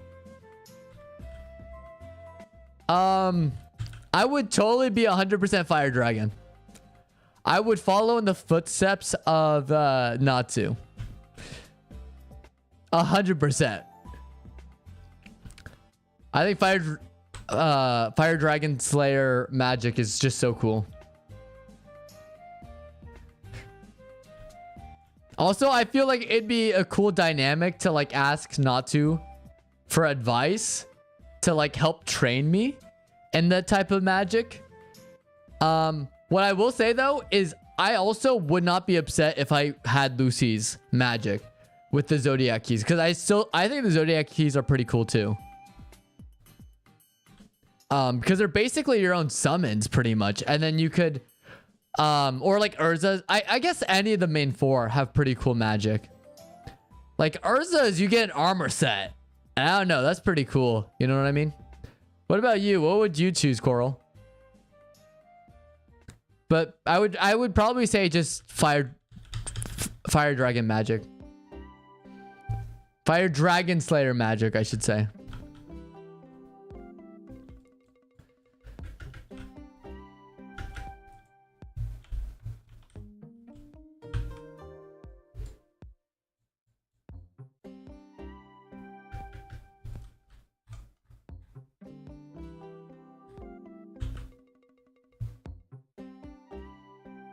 Probably magic script. That would be cool. Oh, so is that what's his face? What's that green haired guy's name again? He's part of Laxus's crew, right? I want to say Sting, but I know it's not Sting, because it's Sting and Rogue. They're part of the other guild, Sabretooth.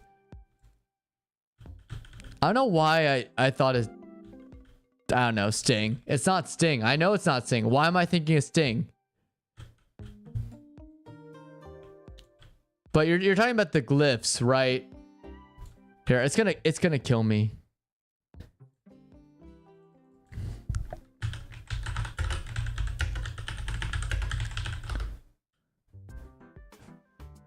Freed. There we go. Justine. I don't know why I just did not remember Freed. Yeah, it's Freed.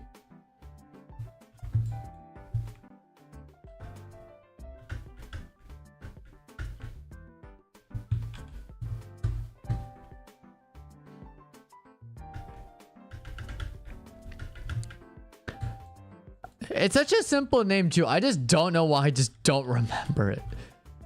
It's like the craziest thing to me.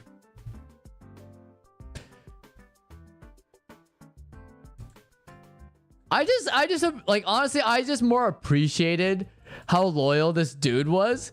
Like, Laxus's crew literally went, we're nothing without Laxus, and they decided to leave the guild with Laxus. Like, honestly, you hated them when you had to fight, when Natsu had to fight, Team Natsu had to fight them. But man, major respects to them on how they like concluded the whole thing. You know what I mean?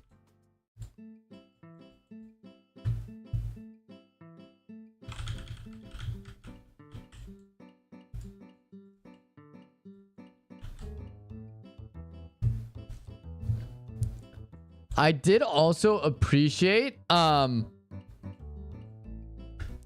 do like Zeref's magic. I don't know if that makes me seem insane. Maybe not the curse of immortality part, but I like when he like started using evolved forms of magic in final season. I thought that was pretty cool. When he became like his angel form or whatever.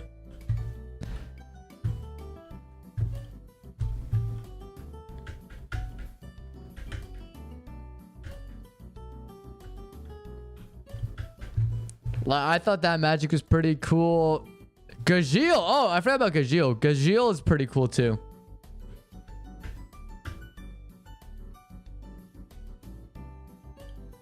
It'd also be like super useful, I feel. A lot more versatile than Natsu's.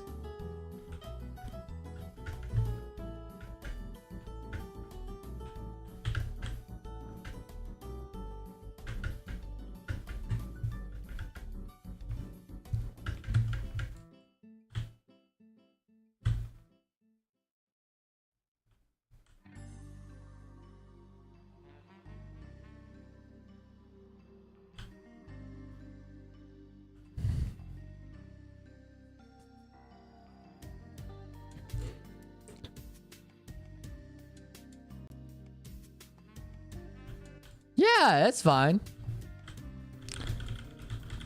Yeah, go ahead. That seems fun.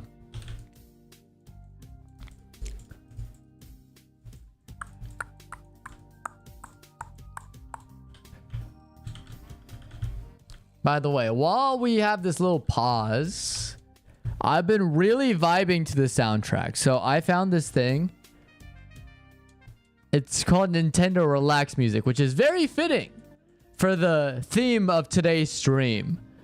So I'm gonna drop in chat the link to this playlist. If anyone wants to go check it out, feel free. There we go.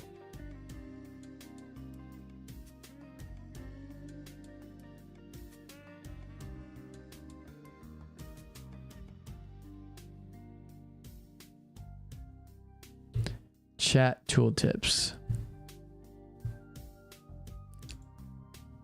Dude, this song in particular, I wasn't really, I was like paying attention to it. Oh my gosh, the song's actually kind of, I have to figure, what track is this? It's 128.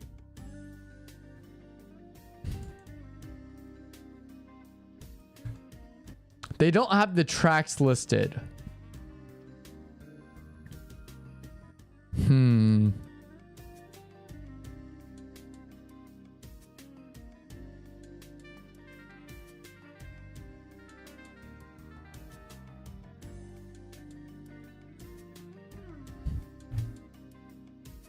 Okay, I don't think I see it, but I'll find it later.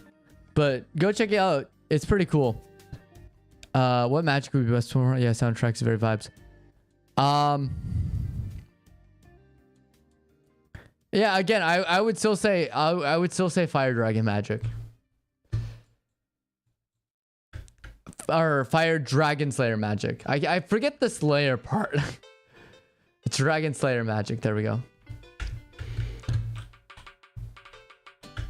Again, I'm 100% on board with like, I want to be that, like, because if you think about aura, because that's what I like to think about if I gain like powers of any kind, whether it's like superpowers or magic abilities and the like. For me, it's all about aura. Like, I hate to say it because people have been overusing the term because of solo leveling, which I get. You know what I mean? But quite honestly, I want to be like Natsu at the end before final season. The end before the time skip. Or no, it is the end of the time skip. But it's like the teaser to final season where he shows up and melts an entire Coliseum. Because that's how hard he was training. To me, that's what I would love. Like, if I was known as the salamander, it would be really cool. Fire God Slayer magic being used by Natsu since he consumed those black flames was cool. Yeah.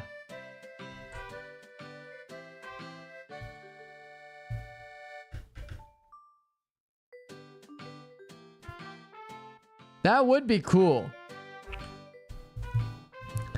I also just like the idea that Natsu consuming any like type of fire or flame or electricity will still gain, like he will gain those powers, you know, as part of his like skill set. So yep, pretty much. Yeah, people underestimate how like freaking strong Natsu is. Like, Natsu's definitely a type. People, like, underestimate him. Like, severely. It's kind of funny.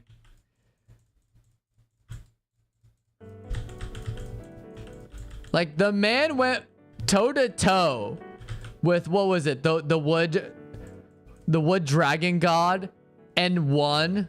You know what I mean? Without any assistance, he 1v1'd him.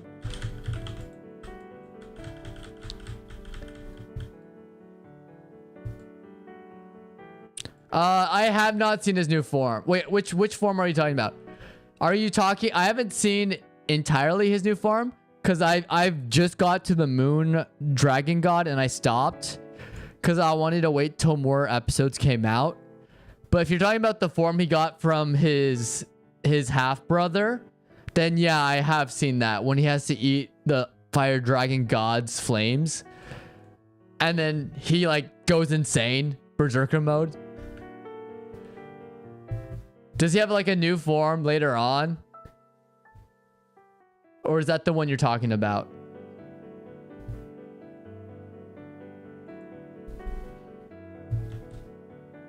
Or are you talking about the phantom form that he gains during the wood dragon god arc?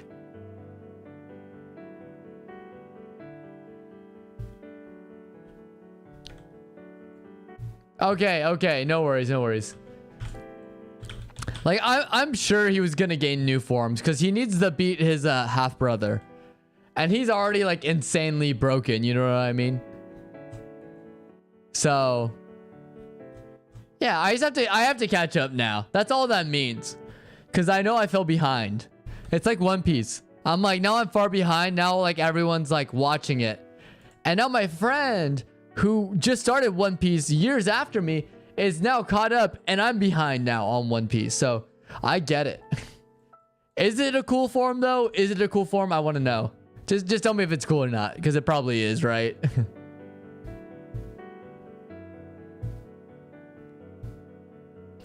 Yeah, I don't think the anime is caught up. Oh, it's in the manga. Okay. Yeah, I'm waiting for the manga to catch up, or the anime to catch up. Like, so it's further along to the manga, and then I'm gonna catch up on 100 Years Quest. Yeah. I thought Natsu's demon form was pretty sick. That's my stance on it. I thought his demon form was like one of the coolest things ever. So if he has more forms, I'm all for it. You know?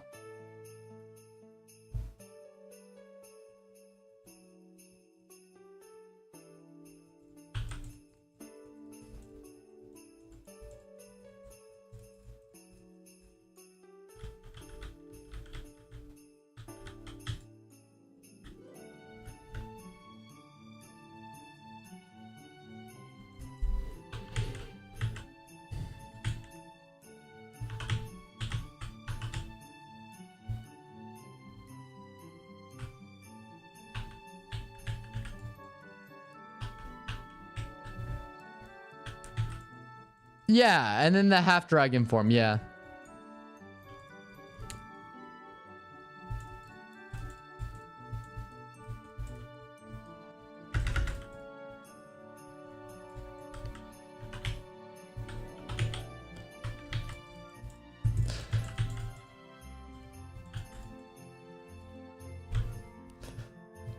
Yeah, I still like, okay, one of the best things they did for like characters, it's not Natsu, but Gray's form, like his demon form,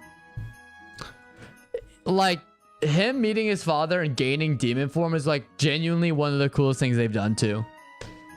Because then you pair that up with Natsu's demon form and it's so cool. You know what I mean?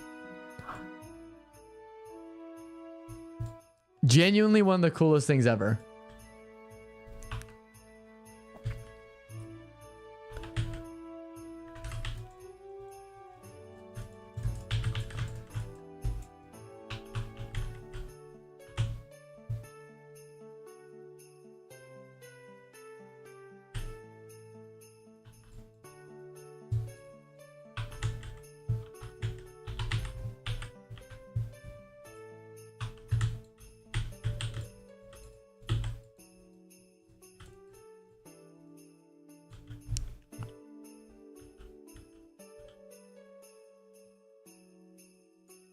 My frames on my camera are dropping. It may just be freezing. May just be me, but I don't know. Okay. I think... Oh, yeah, no. That's on me. That's 100% on me. My internet is at 1 bar. No, that's crazy. Okay, now we should be back now. We should be back. I was wondering what was taking so long. It's because my internet's... Oh, now we're back. So I may drop a couple frames here just as a heads up, everyone.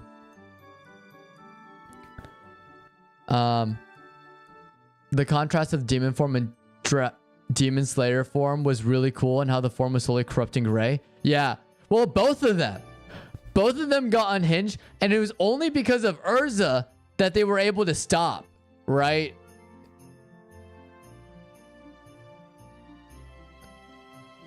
Which is cool. Like, I appreciated that. You know what I mean?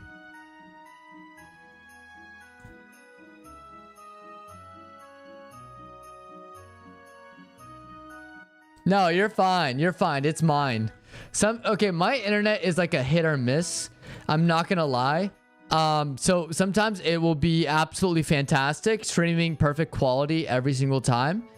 And then other times it'll be like a flat as a pancake. It'll just be like, we don't want to work. Good luck to you, sir. And I'm just like, why? Let me have good, like, I'm not even asking for too much. Not even crystal clear internet. Just somewhat of a decent internet connection. But, you know, beggars can't be choosers. Yeah, it's always been Urza. Well, she also has, like, I also appreciate... This is what I also love about Fairy Tail. I appreciate how Urza is the muscle of the group. She legitimately, I think, honestly, she has the hardest battles to fight in universe. Like, Gray Natsu has maybe like a main villain to fight and whatnot, and they're strong, don't get me wrong. But some of the fights, like Urza losing her senses in that one demon arc, where she could not have like a sense of taste, sight, smell, hearing, and still managed to beat that one demon, was crazy. Like, Urza really is, like, out there fighting for her life sometimes. And Natsu and Gray have it kind of easier. Because the villain, they're just strong. They're not, like... They're not onto the same level of craziness as, like, the people that Urza has to fight. You know what I mean? Like, Urza's the type of person who stood in between both of them when they were about to punch each other. Like... You can't be a sane person and do that, because you would be obliterated, and her arms were obliterated. They were almost like completely destroyed. That was crazy. Yeah. Well, Natsu's technically not 400 years old. Well, I mean, okay. Yes and no. Because it's like, what are we counting his like original self, or are we just talking about like the birth of what is Natsu, right? Who Natsu is.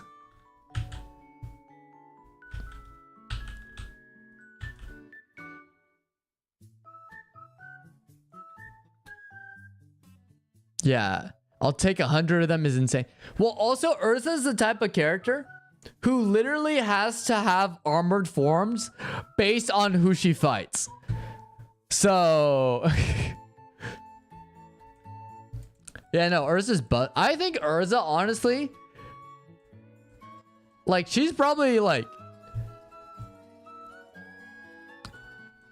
Lucy's strong, don't get me wrong.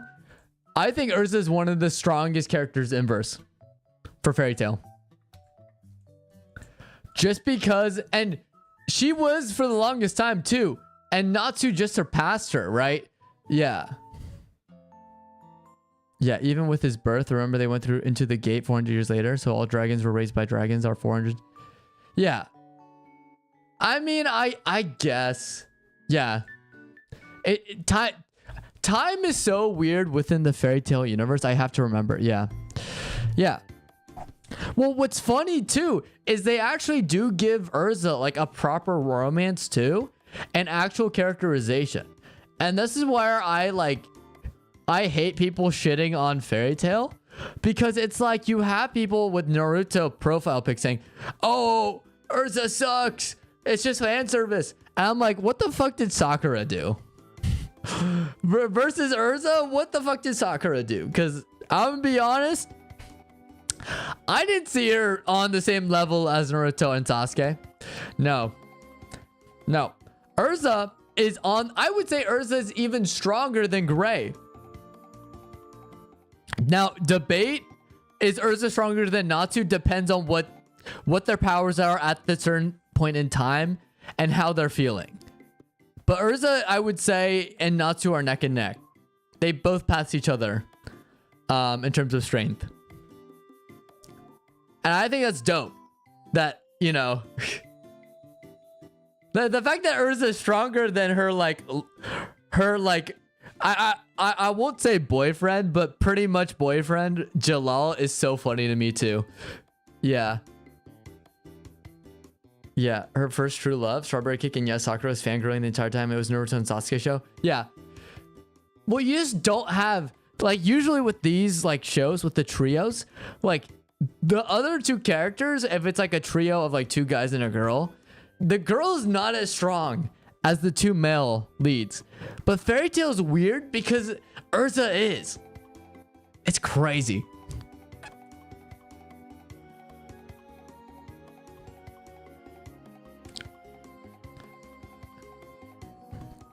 Like Ursa's the one that like was able to, like, she was literally one of the strongest characters established as part of Fairy Tail.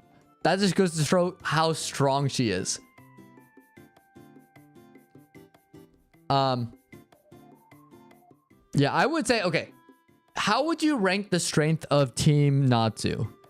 Because my rankings would be, I want to say Lucy's definitely probably the weakest, followed by, oh yeah, I forgot we have Juvia too. I would say Lucy, and they're all still strong, right? Lucy, Juvia, Wendy, Gray, and then the top two are tied with Ursa and Natsu. Yeah. The protagonist of Fairy Tail is the guild, and you get to be a part of that. The protagonist team. I would still say, okay, I would argue, okay, here's what I think.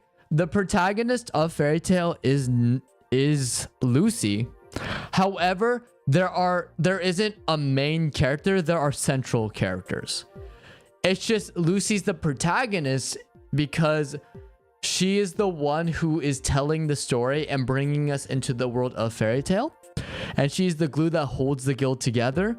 That being said, there are still a lot of central characters. Yeah. Yeah, it would have to be situational.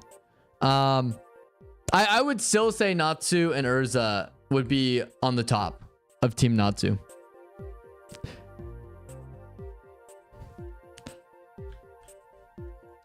Because then you also, okay, but then you also run into the issue of, okay, but like, you know, Urza's mom, Irene, is helping Wendy now. So Wendy's kind of getting like a power boost right now in 100 Years Quest. You know what I mean?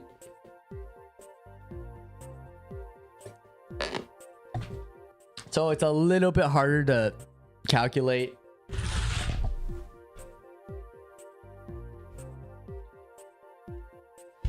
It was also raining earlier today, so I think that's maybe why I'm lagging a little bit and the internet's a little bit wonky.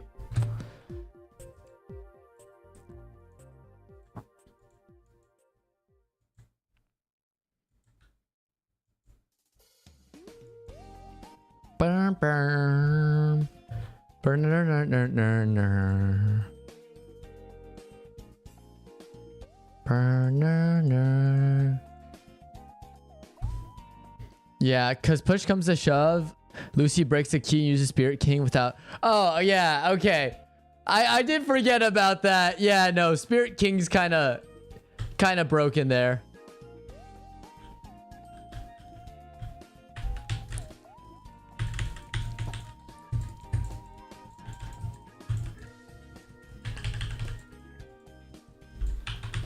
You're right, you're right.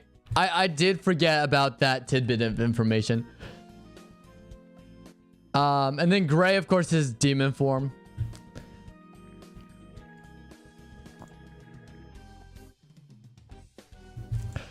Yeah, Spirit. Yeah, me.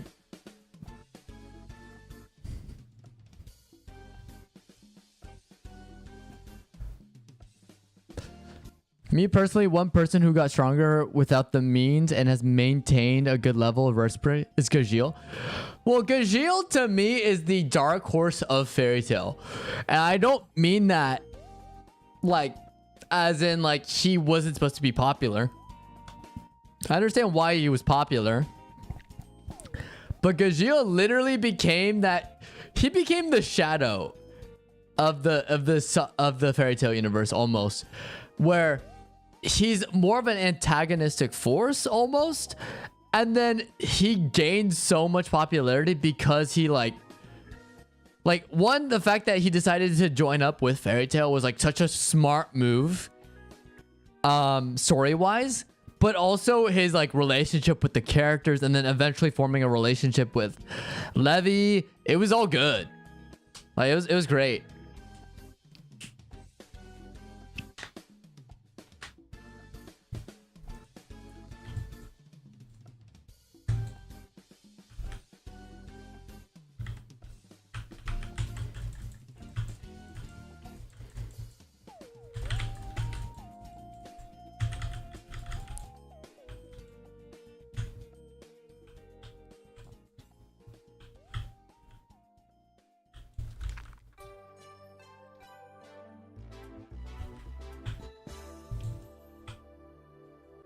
Yeah, what I love is that strong characters who get starting to get left behind. Yeah, because is there a character that doesn't get stronger with Fairy Tail? I'm pretty sure they all, like, that's what I did appreciate a lot about 100 Years Quest was like they all showed up at that one part and they were all helping out. Like they were all having their moments to shine and contributing, despite them being like the side characters of Fairy Tail. I thought that was actually a really smart move. Yeah. Oh no, their kid would absolutely do that. 100%. No question about it. I'm more worried about what type of troublemaker would they be raising in Fairy Tail. You know what I mean? It's like what? Like yeah, another step down wizards. Mirror Jane. Mirror Jane's broken though. I love Mirror Jane though, because Mirror Jane is quite literally the equivalent of like like, oh, she's the idol of Fairy Tail. And then you see her transform and you're like, holy shit. And then it's funny because then you look into her backstory and she straight up is like, has a different personality. You know what I mean? It's kind of funny. No, I love Elfman too. Elfman, I think, goes underappreciated because he can transform. Yeah, you know Uncle Natsu would be pulling pranks. See, you know what's funny? I think out of the trio, because let's just predict like future kids, like future next generation Fairy Tail, right?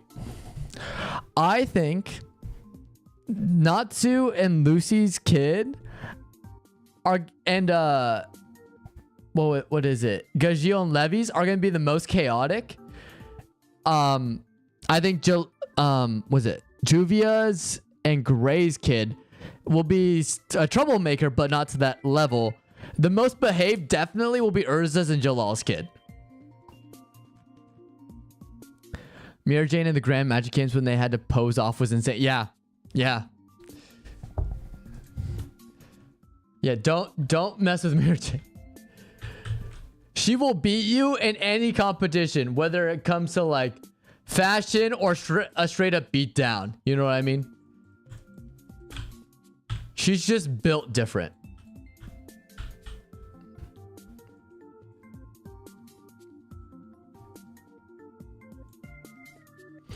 Yeah, I'd also like the music from the Grand Magic Games.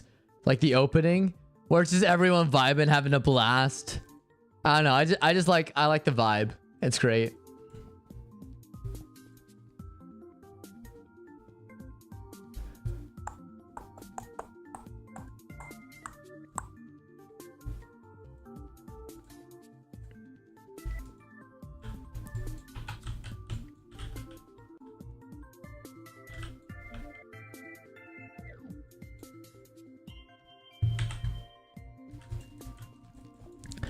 I think Ursus and Jalal's will be definitely the authoritarian of the next. I also am very scared of what his powers would be. You know what I mean? Like how like I feel like if what's his name is still alive and still running the guild, he'd be like sweating up a storm and dying, having to deal with them again. Yeah, Fairy Tail Next Generations. That's the future.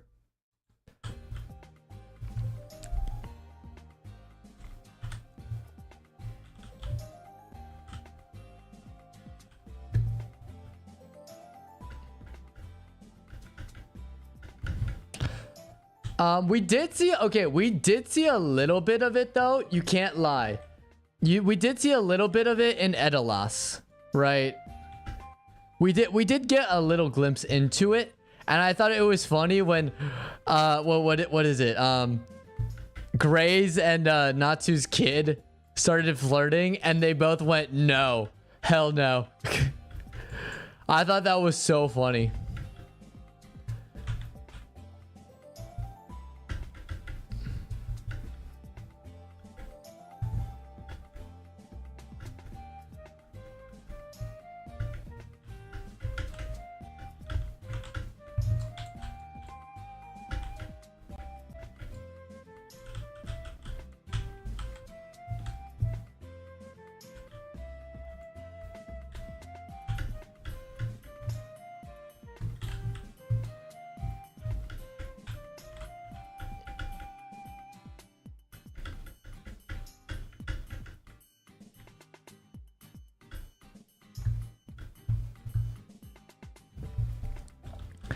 He'd have the heavenly body magic requip, and it's both insane because he was going 1v1 against Agnologia, granted not beating him, but holding his own. Yeah.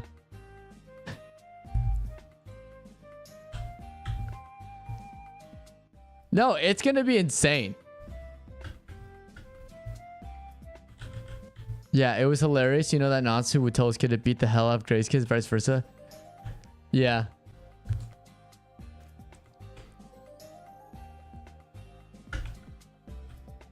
Well, I was more referring to the one where it's like, I think it was like what Gray's kid, like started to have feelings for Natsu's kid, and they both went no.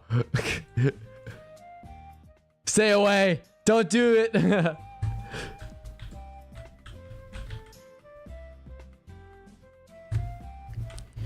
Yeah, no. I'm just scared for them. Like, shoot, who's the... I like to call him old man because Natsu calls him old man.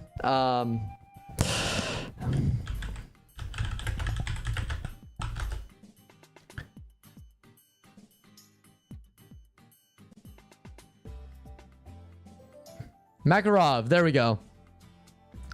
Makarov. I would feel so bad for him because he's probably gonna be going through it with the next generation. You know what I mean?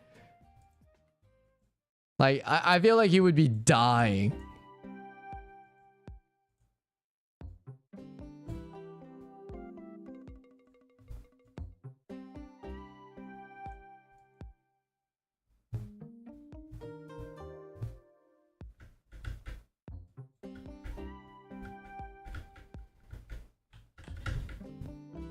Makarov, yeah. There we go. Yeah, I know what you're on about, bro. They started acting as if they were a kid, not their other variants. Yeah. Okay. So you understand what I was saying. Cool. I'm just double checking. No worries.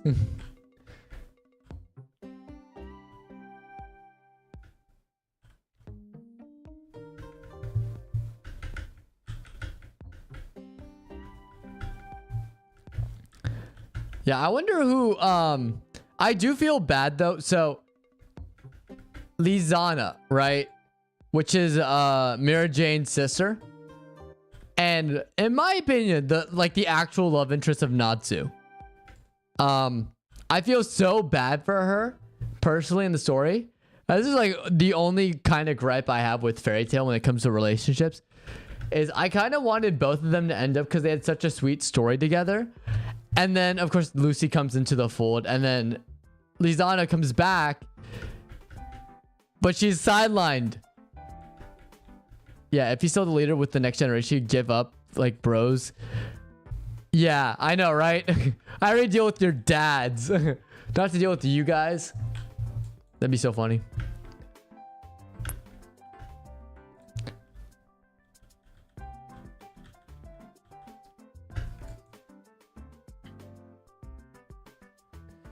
I wonder who'd take the mantle as master. It'd be Laxus to do self-reflection journey. Urza's guildmaster? Okay. That'd be pretty sweet. I could see Laxus probably taking over the mantle. But no, Urza would be pretty cool.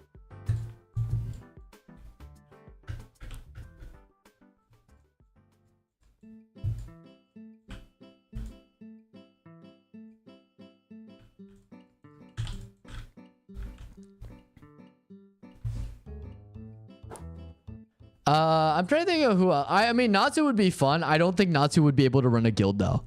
You know?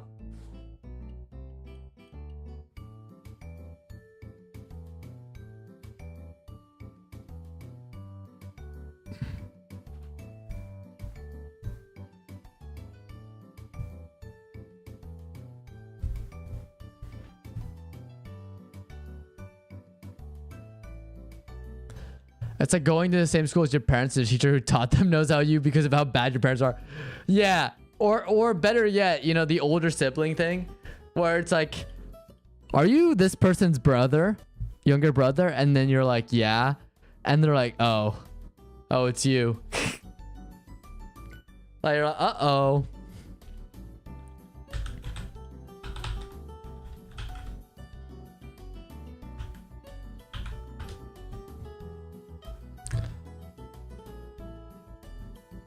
Like, honestly, I feel that. What else is there? There's also I'm trying to think.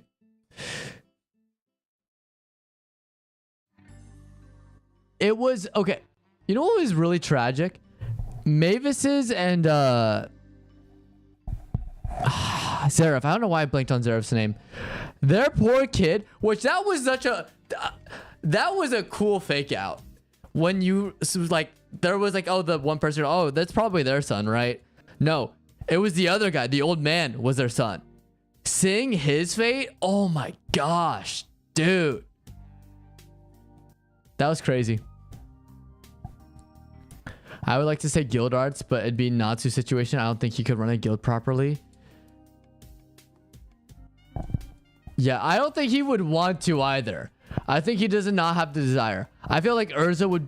I think Urza and then Jalal would help her out. Yeah. Mary Jane. Oh, yeah. Mary Jane, maybe.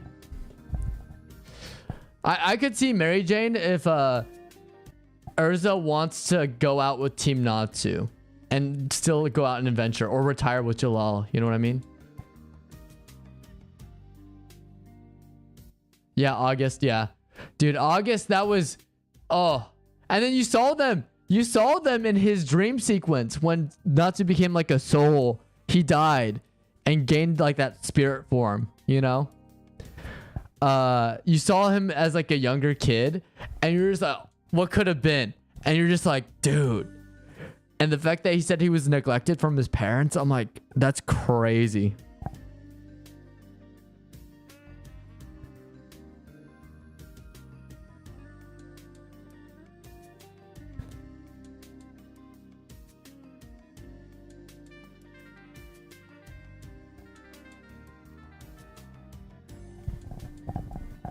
Like, honestly, that was like one of the darkest moments in fairy tale history. Yeah, you got to learn about like some pretty dark things. Or what was that one guy, the spirit dragon form dude in 100 Years Quest? That was like an old member of fairy tale. Oh, dude. And he just forgot who he was. I was like, damn. Damn. 100 Years Quest was cooking that couple of episodes. Yeah, I think a man so much potential as well as magic wise without proper training could most self-study. Was that powerful? Imagine he was taught by his parents. Yeah.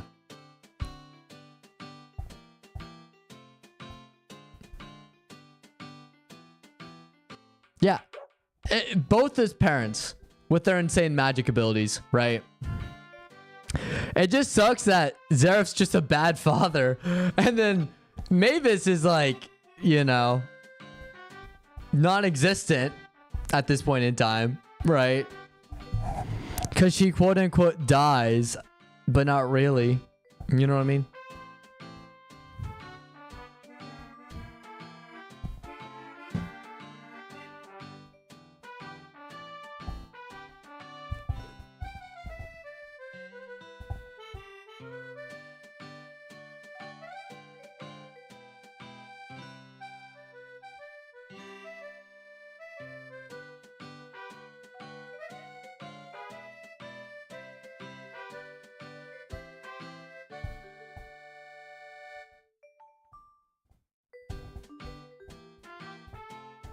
There was also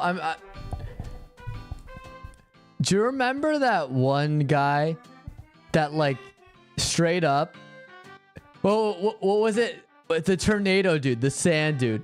I just remembered his fate.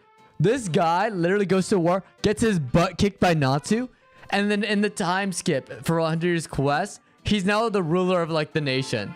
I think that's so funny. Mavis died essentially and Zeref abandoned him, but at the same time he didn't try looking after him. Oh well, no curse happens and now Sun's dead because he cared just a bit for him.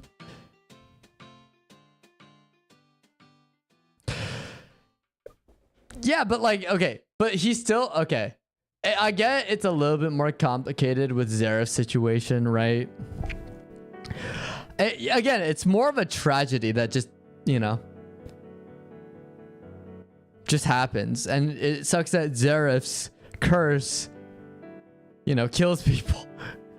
I think that's like one of like the most interesting moments in fairy tale, like character traits, is having Zeref like from the very get-go, when they're on that island and they run into him, you don't know what Zeref's on about, and then you learn about the things that go on with him, and you're just like, whoa. You know? This curse is actually really tragic.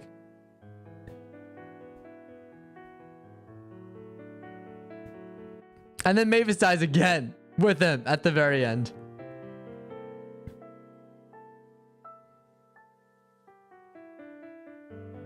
Yeah. Well, imagine both your parents leave you and you're on your own.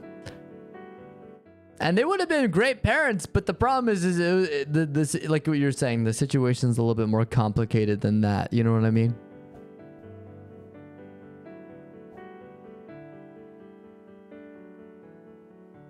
Also, the first time you see him and he calls out to Natsu only for him not to remember. Now it makes it so much sense. Yeah.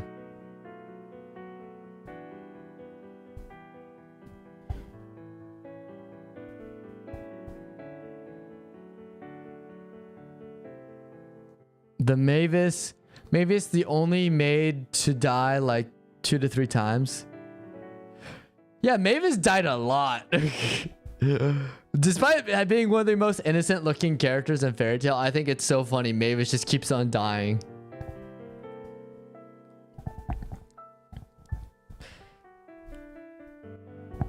Yeah, and then you have that whole backstory with Zera. Dude, Zera was insane. That plot twist, I was like, I'm not gonna recover from this, dude. Genuinely, I would see in August being a Fairy Tail mage, probably a guild master of how powerful he is. Yeah. And it would have been a good one at that. Again, it was just sad that like things ended the way they did.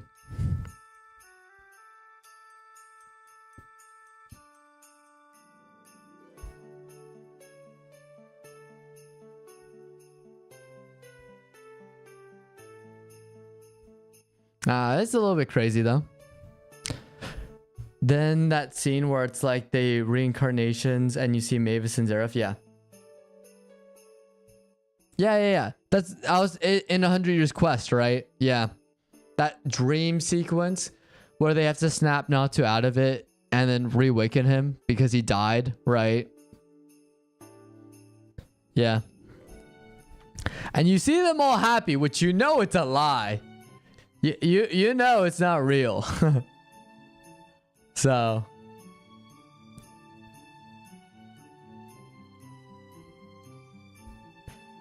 or it could be real. It's just he's not gonna remember it as such. And I'm like, that's so sad. You get to see your brother happy again, you know, living a happy life. Same with Igneel. You know, he's happy. It's like, what could have been? What could have been? Oh, it's so sad. I think Mavis and Zeref were almost like star-crossed lovers. They are destined to die. Also, I'm talking about the end of last season. I think it was at Lucy's book premiere.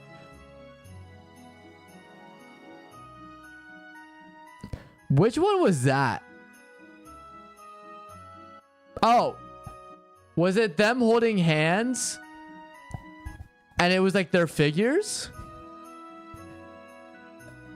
Or is it... I don't remember. I have to look this up.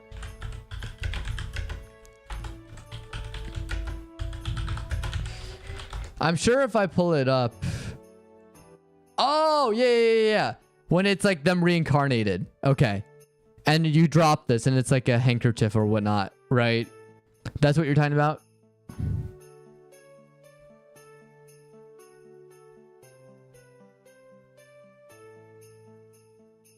Yeah. Okay, I remember it a little bit.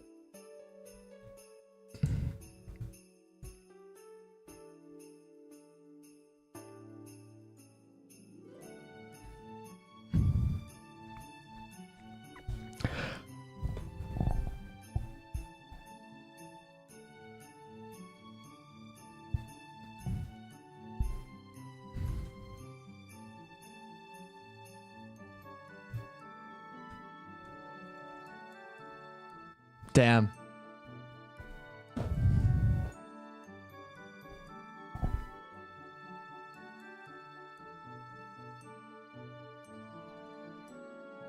I would love to see more fairy tale spells as well as like they were dummy powerful.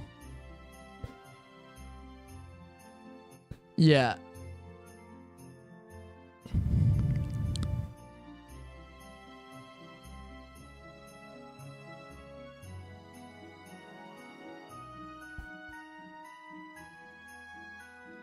Well, I mean, 3. All things considering, 3 of the most powerful ones are like insane. You know what I mean? Like fairy glitter alone. Now I get what you're saying. It would have been cool.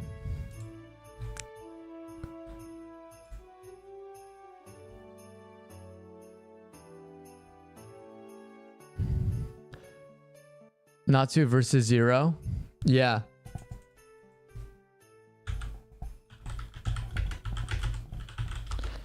It's that one dude, right? Yeah, there we go. Okay, I did like that fight. Was not my personal favorite. I more like the scene because of Jalal coming in clutch. That's what I like the most, is when he eats the golden flame. That it was a good redemption for Jalal, because Jalal felt so guilty on, you know, everything that had transpired during that one arc with him versus Natsu. So this was like a good moment to like kind of, you know, redemption arc. No, that was a good fight though. I liked his transformation. I thought that was good. And I did like the stakes, and then you get to the end and you learn about Wendy's actual guild. And it's so sad. I think I was more, the fight was cool, but I think I was more distracted by the tragedy that would unfold later on once they saved the day. You know what I mean?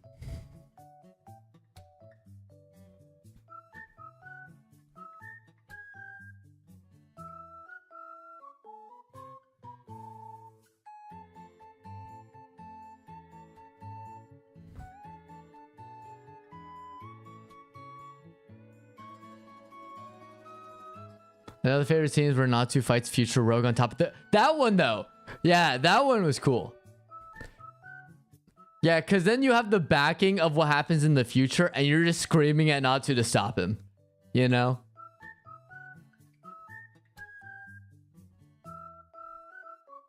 Yeah. Also, future Rogue's design's just sick. So that's what adds to like the hype moment of it all. You know what I mean?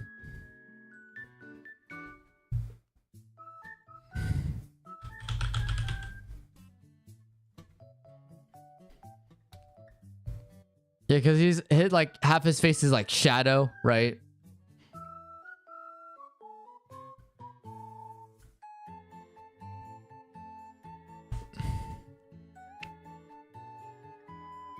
Yeah.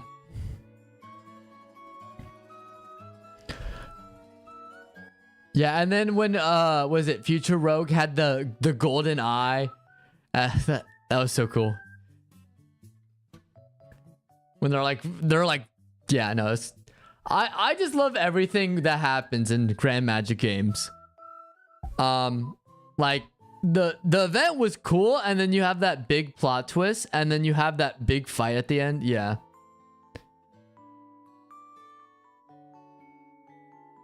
Yep.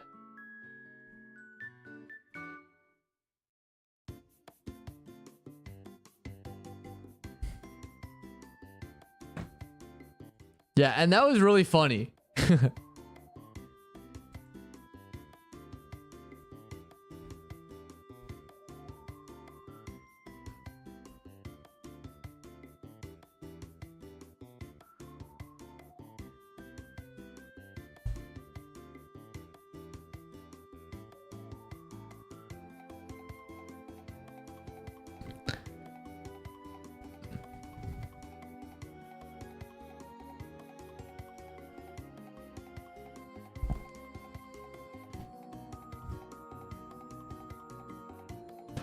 I did like too how the prophecy that they were teasing this entire time of like, oh, we have to stop this calamity from happening, and then the big betrayal, right? Where they got locked up and it was just a big misunderstanding. And then the true villain the whole time was like Future Rogue.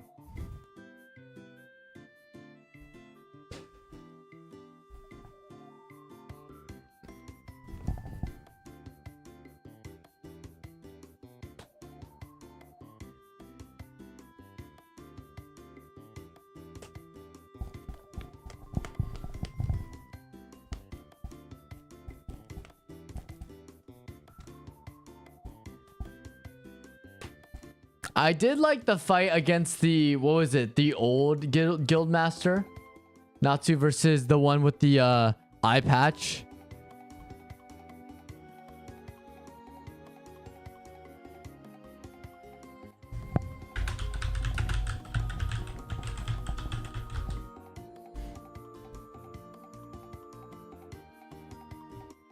It's been so long. I had to find his name.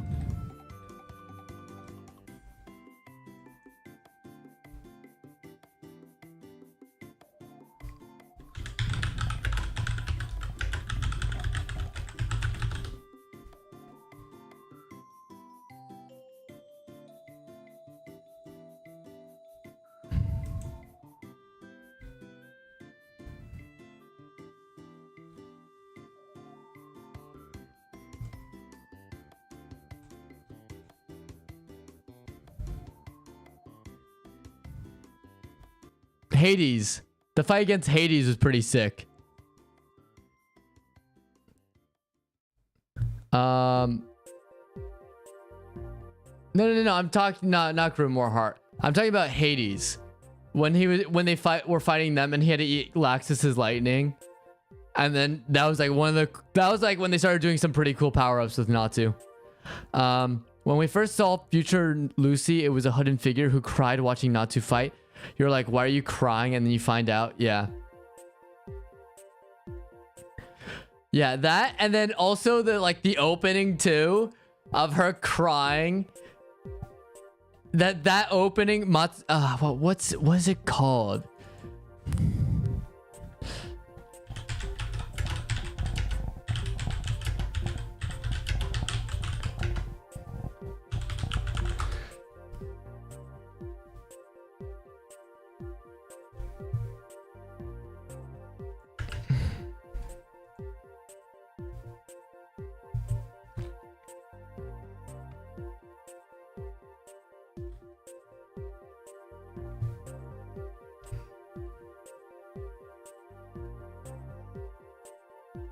Oh, is it Grimoire? I think I'm confusing Grimoire Heart. Yeah.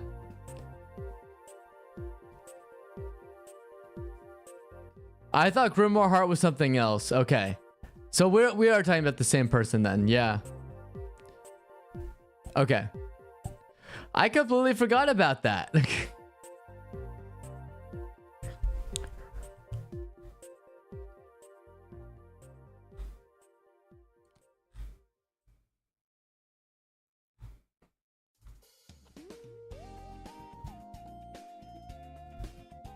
Bum, bum, bum, bum.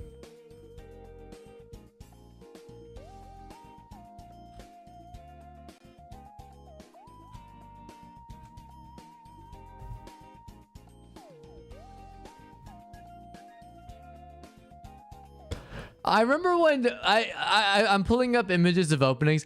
I remember when Jalal had a hood on.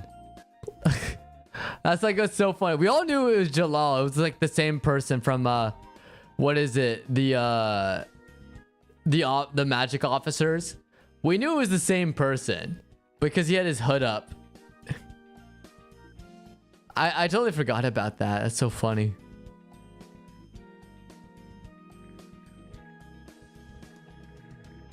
Yeah, that was a good opening too.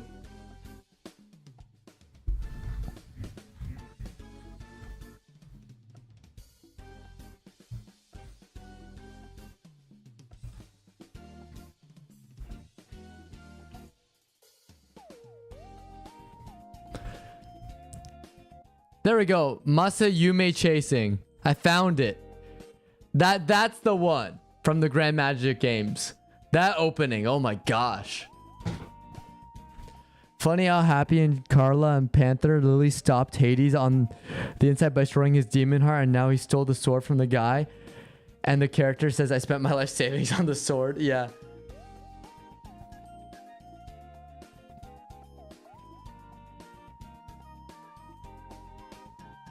Yeah, pretty much. Yeah, I forgot Panther's really been sidelined lately. I totally forgot Panther was a thing.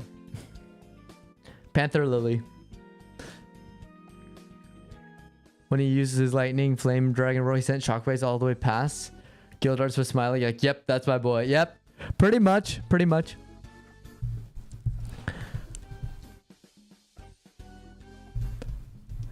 It's almost as funny as the moment in 100 Years Quest when Happy jumps into the back of the White Witch when she's trying to absorb the Wood Dragon God's powers, and it makes her freak out.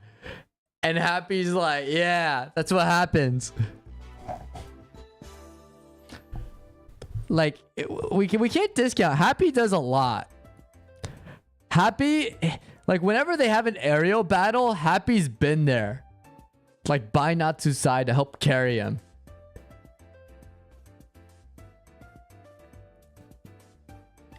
Honestly slept on characters right there. And then you got Lecter and it's not Froppy, is it?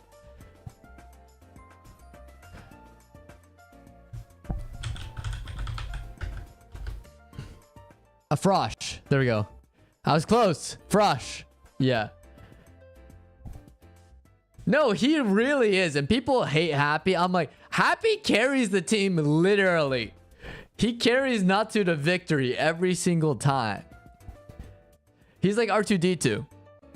Like, don't underestimate him just because he's like almost like the side character, because he is. Like, Frosh's whole thing is to make sure that Rogue and Sting, specifically Rogue, doesn't go off the rails. And it's only because Frosh loses his life that Rogue goes crazy and becomes a villain. Yeah, Natsu versus Poison Dragon Slayer. He just straight up roared to beat him. It was insane. Yeah.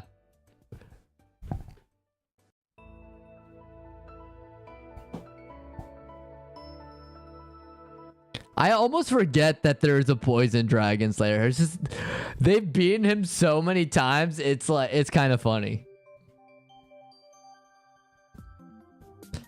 I'm like, oh yeah, there was a Poison Dragon Slayer. Now the question is, what happened to his snake? And then everyone's speculating it's the purple hair girl because you don't know where she came from. I believe they will explain it, but she is the snake in human form for some reason. Cause she just straight up shows up as a fairy tale member. It's kind of funny.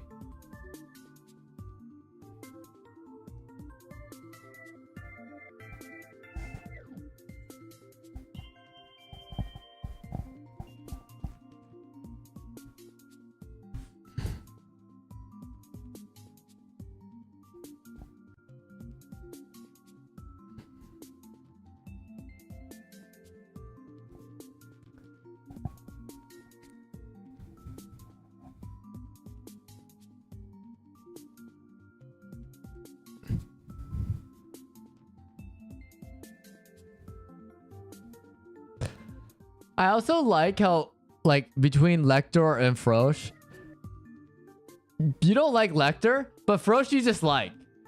He's just living his life, you know? He's just vibing. And I thought that was like the funniest thing from Sabretooth, is you can't hate Frosh. So funny.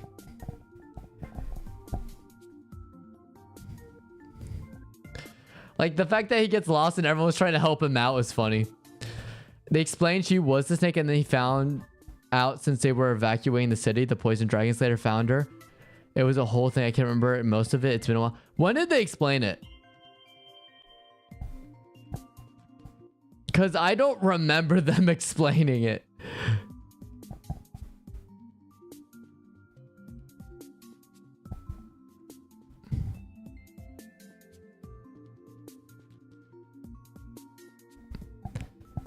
And to be fair, if there's any characters that they just don't show, it's the two of them probably.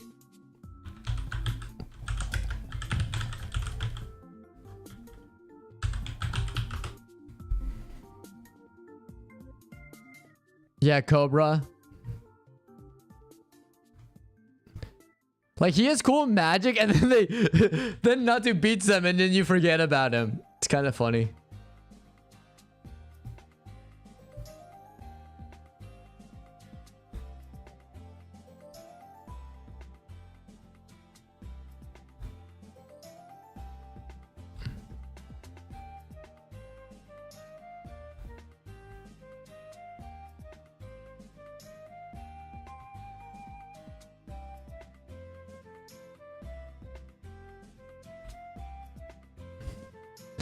Oh goodness, I'm looking at comparisons from 2012 to 2018 with the old fairy tale style. Oh my gosh, it's so much more colorful.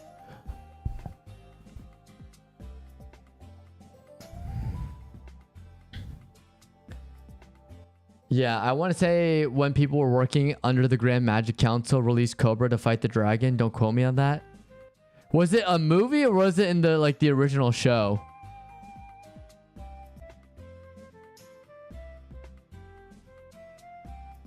Because I don't remember.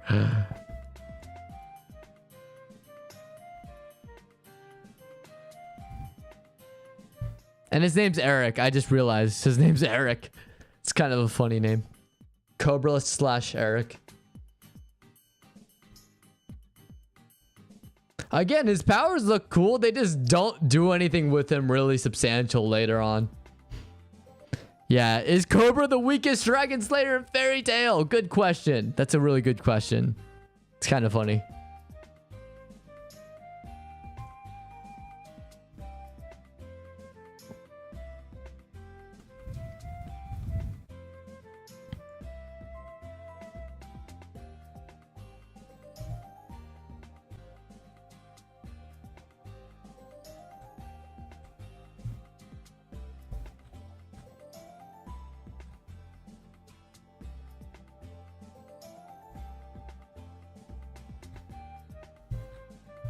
Yeah, it was during the dragon invasion arc, I think, or it could be misremembering when they were evacuating the city for something. Also, Cobra could read minds as well. He was goaded.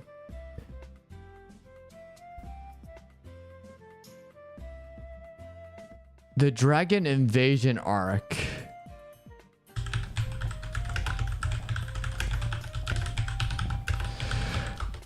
I have to remember when that was. Was it the Dragon King Festival?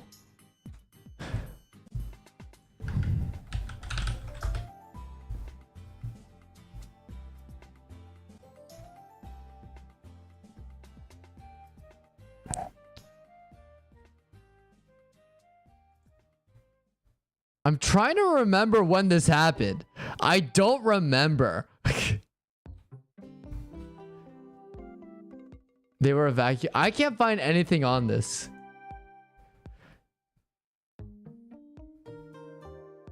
Wait, hold on. I found Rock Dragon. Oh. Oh, was this in the Grand... This was during the Grand Magic Games. Okay. Okay. I think... Okay, wait. It's slowly coming to me. It just... I think it happened... Well, so many things were happening during the Grand Magic Games. I think I remember they said a line about it, but this is like if you don't remember it fully. I think it was during the Grand Magic Games when the future dragons came down. Or dragons from the future came down. Okay. And he was helping them out with that. Okay. I think it's coming to me. It's coming to me.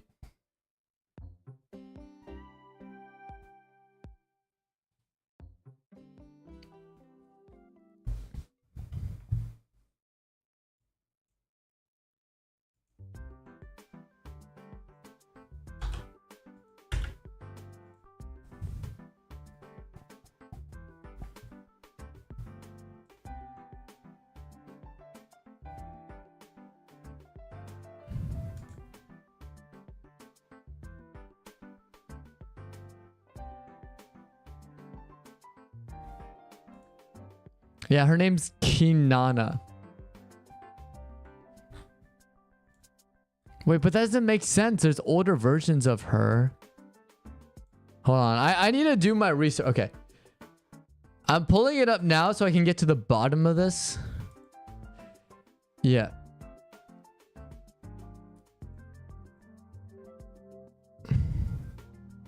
She serves the guild as an employee.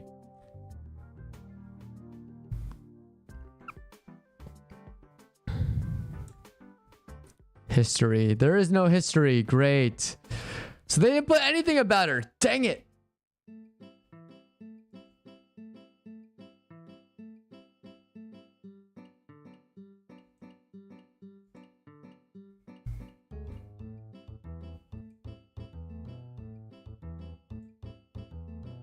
Man, I need to figure out where she's from. That's gonna be... Maybe I should make a whole video on it, you know? Where we just research who this lady is. Kinana.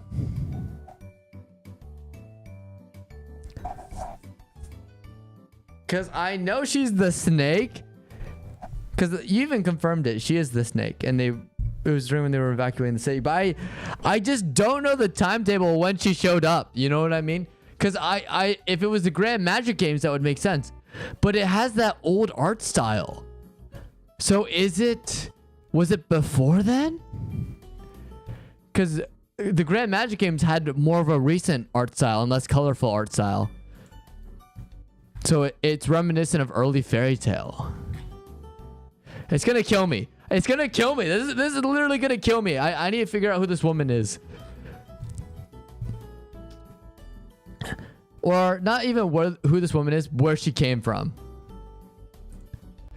Am I really gonna have to do a marathon of Fairy Tail again just to rewatch everything? I think that's what's gonna end up happening. I have to finish 100 Years Quest and then I'll marathon it again.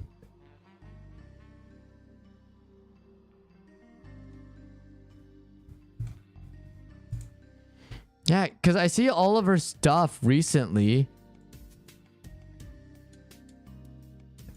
She had dark purple hair. So I know she's from like pretty far back in early fairy tale. So I don't know. I don't know. Who is she? Where'd she come from?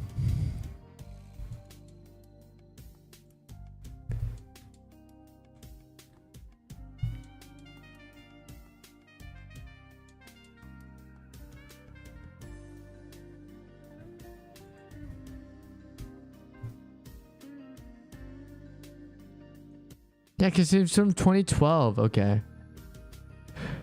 I'm gonna get to the bottom of this. If you have the answer, just let me know. This is like a big mystery.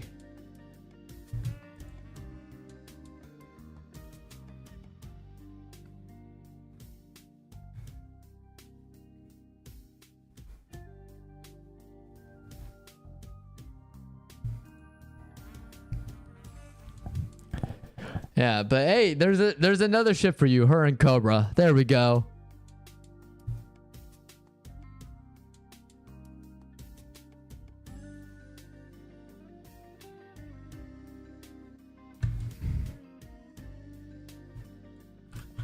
Yeah, by the way, has anyone seen the new Superman controversy going on? Like right about now? For some reason, people are just upset. And I'm just like, why? Speaking of like things I don't understand, Superman has come out and it's everything that people have wanted. But at the same time, and it's not even just the Snyder people, because I know Snyder fans are probably not going to like this new Superman movie. But just Superman fans in general just don't like this new Superman movie. And it's like split. And I'm like, why?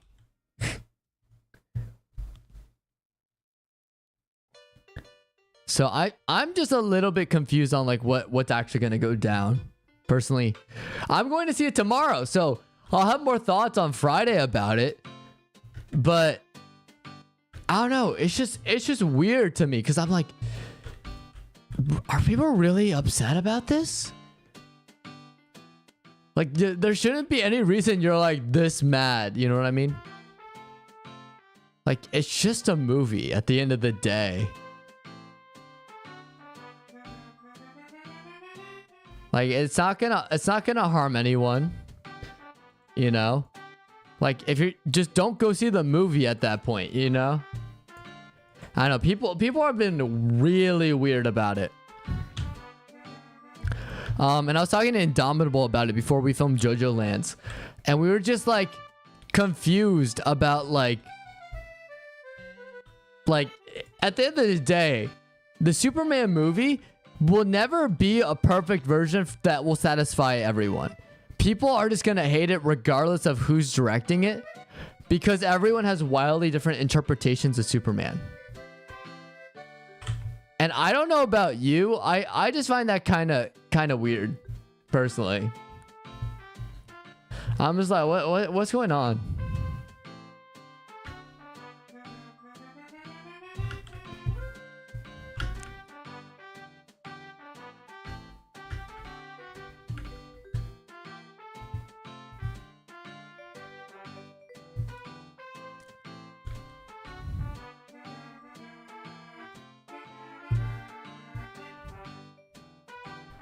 I've also seen a lot of things about...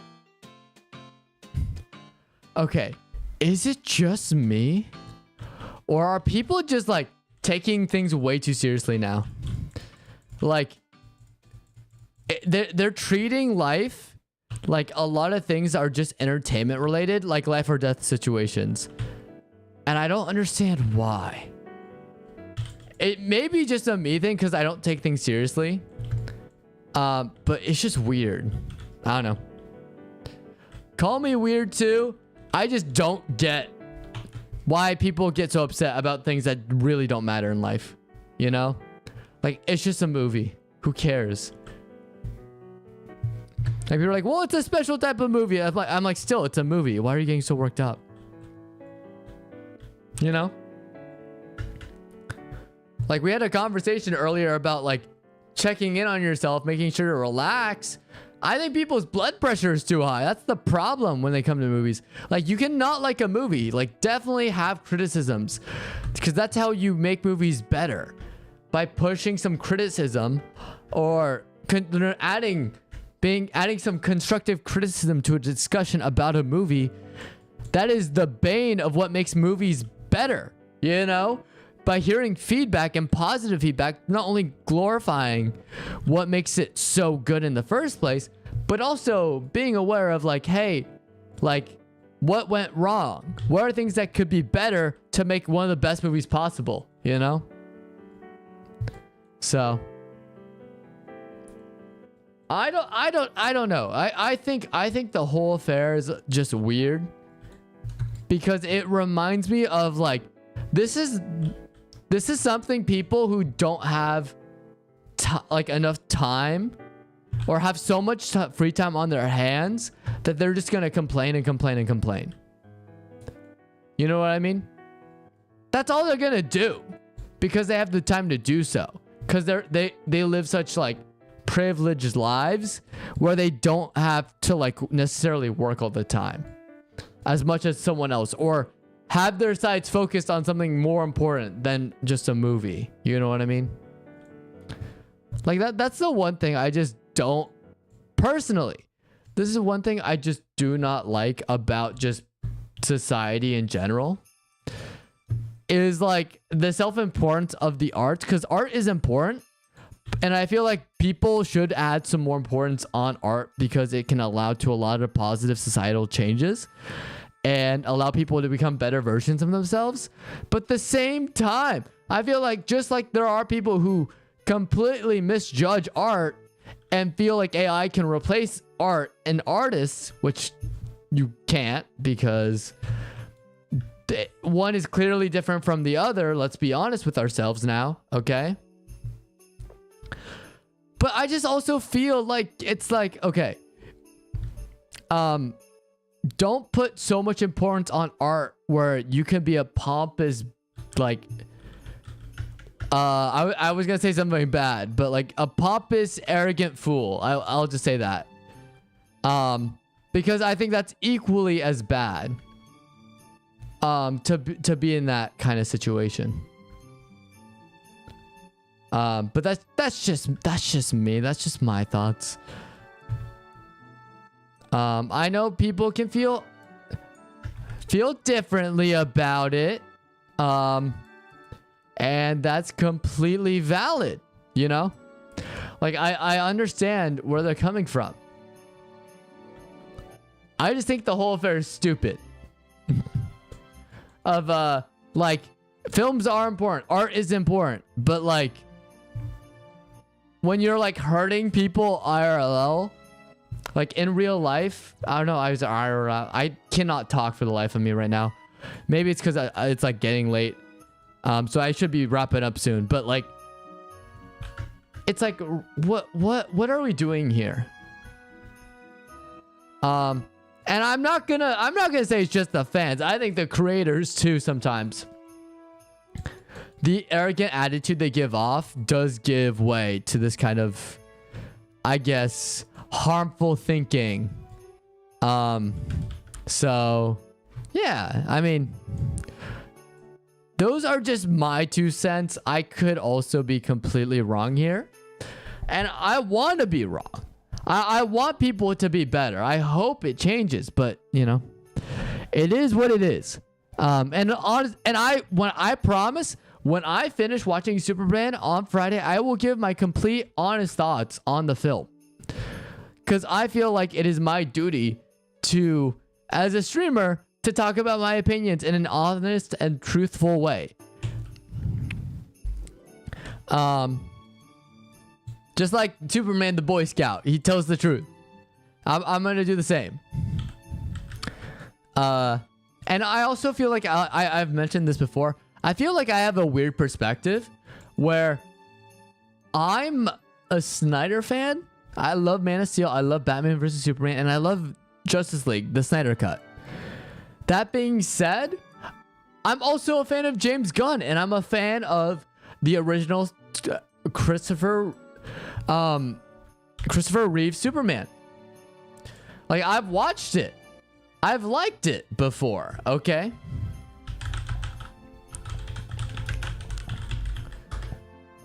And so that's like the craziest thing to me is like, I'm 1 in a million, because usually you pick a side with this, but I'm on both sides here, okay?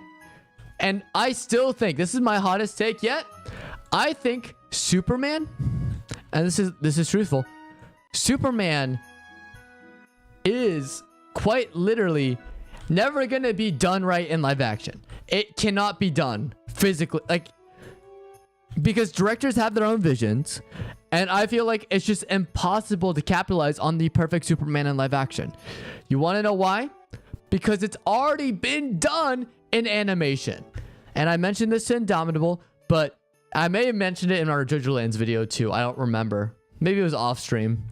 But I still think the best version of Superman is the animated series. Both Justice League, well, Superman, the animated series, and then both Justice League cartoons have the perfect rendition of the Man of Steel. And I'm tired of people fighting, and I'm just like above them. I'm just like, you're both wrong. We already have the perfect Superman. Like, get out.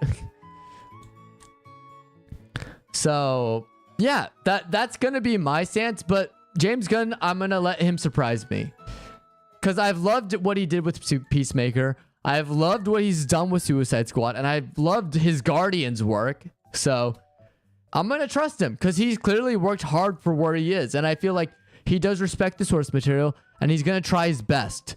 And yeah, there's gonna be some creative decisions that I'm not gonna completely agree with. I already don't agree with some of the casting, like Guy Gardner, played by Nathan Fillion. As much as he's a great actor, I just don't think he is good for the role. I'm gonna be honest. But you know, James Gunn wanted to cast him. He saw a vision. I'm gonna let him like show me, and I'm gonna leave my judgment till we're done with the movie. You know what I mean? I am excited for Nicholas Holt's Lex Luthor. That does excite me. That actually is gonna make me so happy.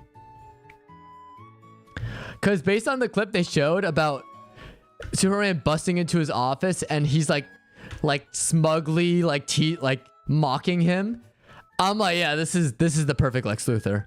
Oh, you made the perfect Lex Luthor here. So I have no doubt. Like, I think Superman and Lex Luthor will be fine. Same with Lois Lane. I'm more worried about the side characters and what they're gonna do with the overall story. Those are my present concerns before watching the movie. But we'll see. We'll see how this goes down. Because sometimes I am very skeptical about something, but I will also be open and honest. Like, I'm gonna be honest, was not the biggest supporter of the Thunderbolts. I thought the Thunderbolts movie was gonna be really bad. But guess what? The Thunderbolts movie actually turned out to be really good. And so I enjoyed it. And I'm glad I was proven wrong because I actually had a really good time with it. And it actually makes me want more movies of the Thunderbolts in it.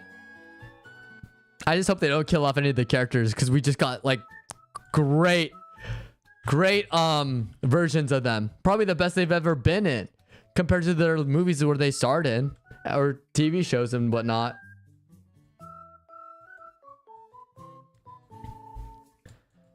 But yeah, like also apparently there's like 2 post-credit scenes apparently when it comes to Superman. So it's gonna be interesting to see like, okay, if there's 2 post-credit scenes of Superman, right? What is it gonna look like? what are they gonna build on for the future of the DC universe? You know what I mean? Like what's happening here? And I think that's what excites me the most. Also, he hasn't chosen a Batman yet. So I wonder if they're gonna like, they're probably not gonna announce a Batman yet because people would be already talking about it because the press screening happened. But I wonder who the Batman's gonna be. Because it's not Robert Pattinson. And I actually am kind of glad because then you're not focused on making it grounded. You could be a little bit more like the animated series, which again is the perfect version of Batman. Is Batman the animated series and Batman in both Justice League animated cartoons. So that is the definitive version of Batman. Yep. Oh, welcome back, Coral. Yeah. No, but I think Batman, you can't like, there have been some actually really good stabs at Batman outside of those specific examples. Like the Batman, not the first animated series, but the animated series The Batman, with a very unique take on the character and awesome theme song. You also have had the Justice League movies, which even though they were very flawed, I feel like they got Batman right. And also you got Kevin Conroy, so it's like, okay, perfect, right? Yeah, pretty much. Those Tibetan monks really gave him the power to be like, quite literally fighting like literal gods. Like, and being able to evade the heat vision, the Omega beams from what's his name? I'm gonna go crazy. Not Thanos, but it's been such Darkseid. There we go. I don't know why that took so long. Like, no human can like, the Flash has trouble avoiding the Omega beams and Batman can do it. He can avoid the Omega beams and he's earned the respect of Darkseid. Like, yeah. So I can't just wait to see what ends up happening with that. Yeah, I am the knight. I am Batman. You know, it's just like you have Kevin Conroy's voice and it's dude, it's so good. It's so good.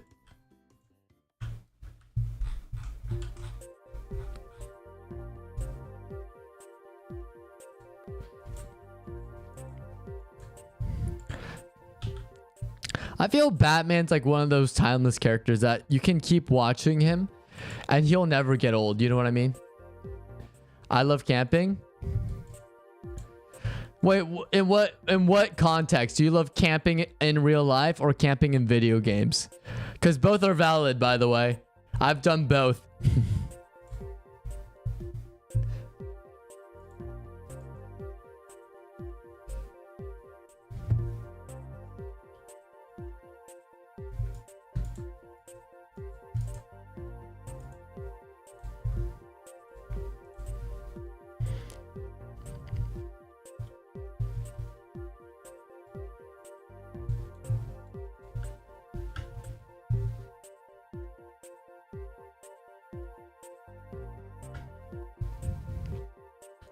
I am also very nervous about the Green Lantern series they're making. Because I don't agree with the casting there either. I just remembered that real quick and I'm like, uh-oh. Supergirl interests me. They want to make Supergirl the fourth pillar of DC. I don't know how I feel about that. Because I feel like they already have it with Harley Quinn. But that's neither here nor there, and James Gunn can do whatever he wants. I just would not pick Supergirl for that role. I would choose Harley Quinn, but that's okay. Just IRL and games when visiting my family in Russia. I usually camp out for a few days, as well as I like to used to do that as a kid. Oh, that's cool. I've grown up camping too. It's actually really fun. I love camping because it will remove you from like the real world just for a second. Because imagine you go camp. If you ever gone camping under the stars, it's one of the most peaceful things you can do. It is so nice because you don't have all that noise. You don't realize how much noise there is until you camp. And when you remove yourself from just seeing advertisements all the time, all the light pollution, hearing all the noises of music being blasted and like people talking all the time, like it's really peaceful and it's really like what's the word, it's peaceful and I guess very relaxing and peaceful. There we go. I don't know why I'm trying to add another word to it. It's just, yeah, those two.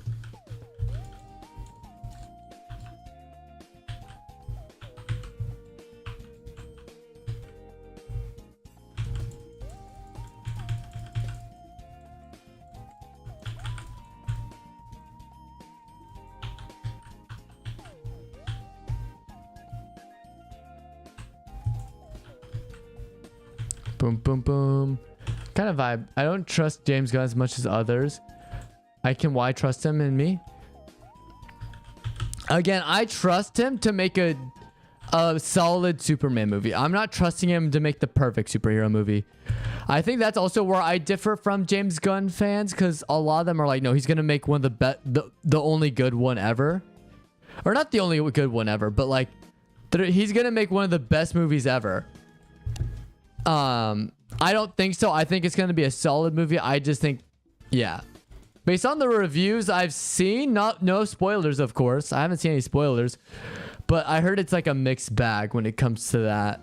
So I also, have you seen Peacemaker? If you've seen Peacemaker, that's why I have a little bit more hope, is that he's able to utilize so much with like what's around him. I think he'll be fine to like handle this undertaking, especially for building a universe.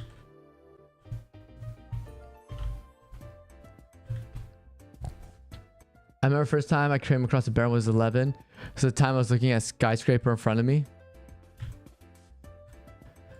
That's crazy. And there was like a bear right there.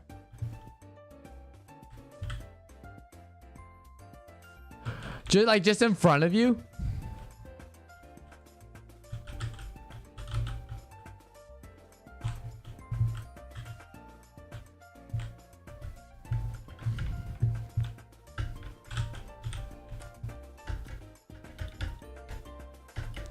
I think James Gunn fans, not Spy Superman fans, are going to be happy.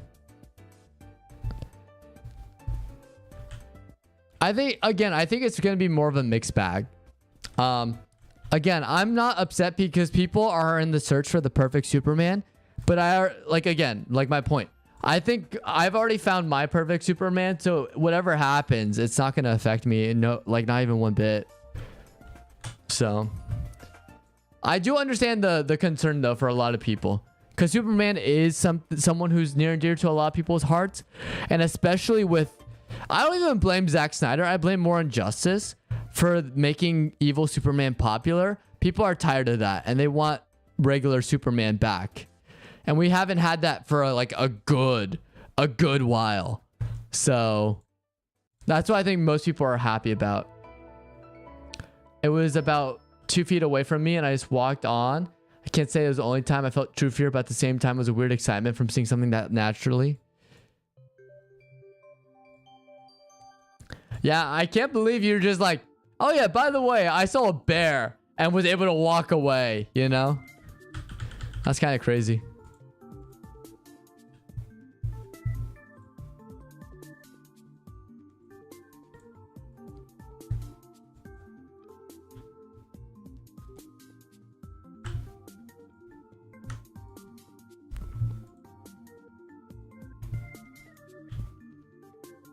Well, that's cool though. I've almost seen wolves in the wild before. I have seen a lot of snakes though. like a lot of snakes just out in the wild. I'll just see them. I remember one time I was taking a hike with some of my friends when we were younger, and they're jumping our rocks, running around, and the adults yelled at us like, "Hey, don't do that. There could be snakes under there." And lo and behold, a snake came out of one of those rocks, and we had to stop and stand to the side and wait for it to like move away from us. It's kind of funny.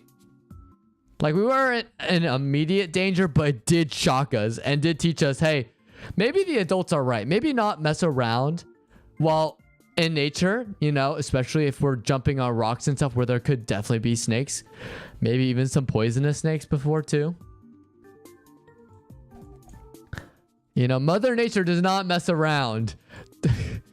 Please, do not fight. Do not challenge Mother Nature. It will just end poorly for you.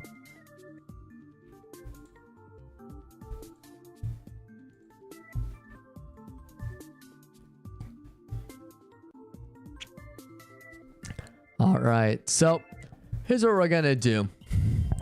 I want to thank everyone for joining me on today's stream. It is getting pretty late and I do have a lot of things to do tomorrow. So here's what we're going to do. On Friday, we will be back. I will be talking about the next Superman movie, as well as sharing my thoughts on where I want this channel to go. And I'll be announcing when I will be returning from vacation, which will be in a couple weeks. So that's super exciting.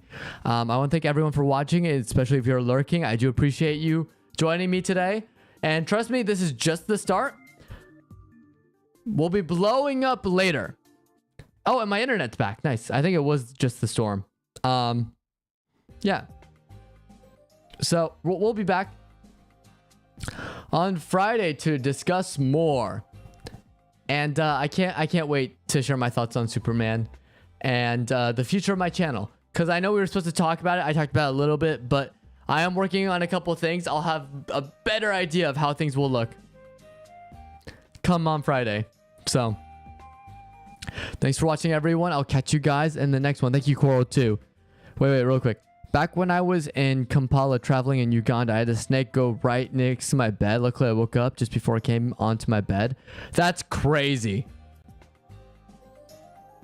That's insane. See, I haven't had any snake stories like that.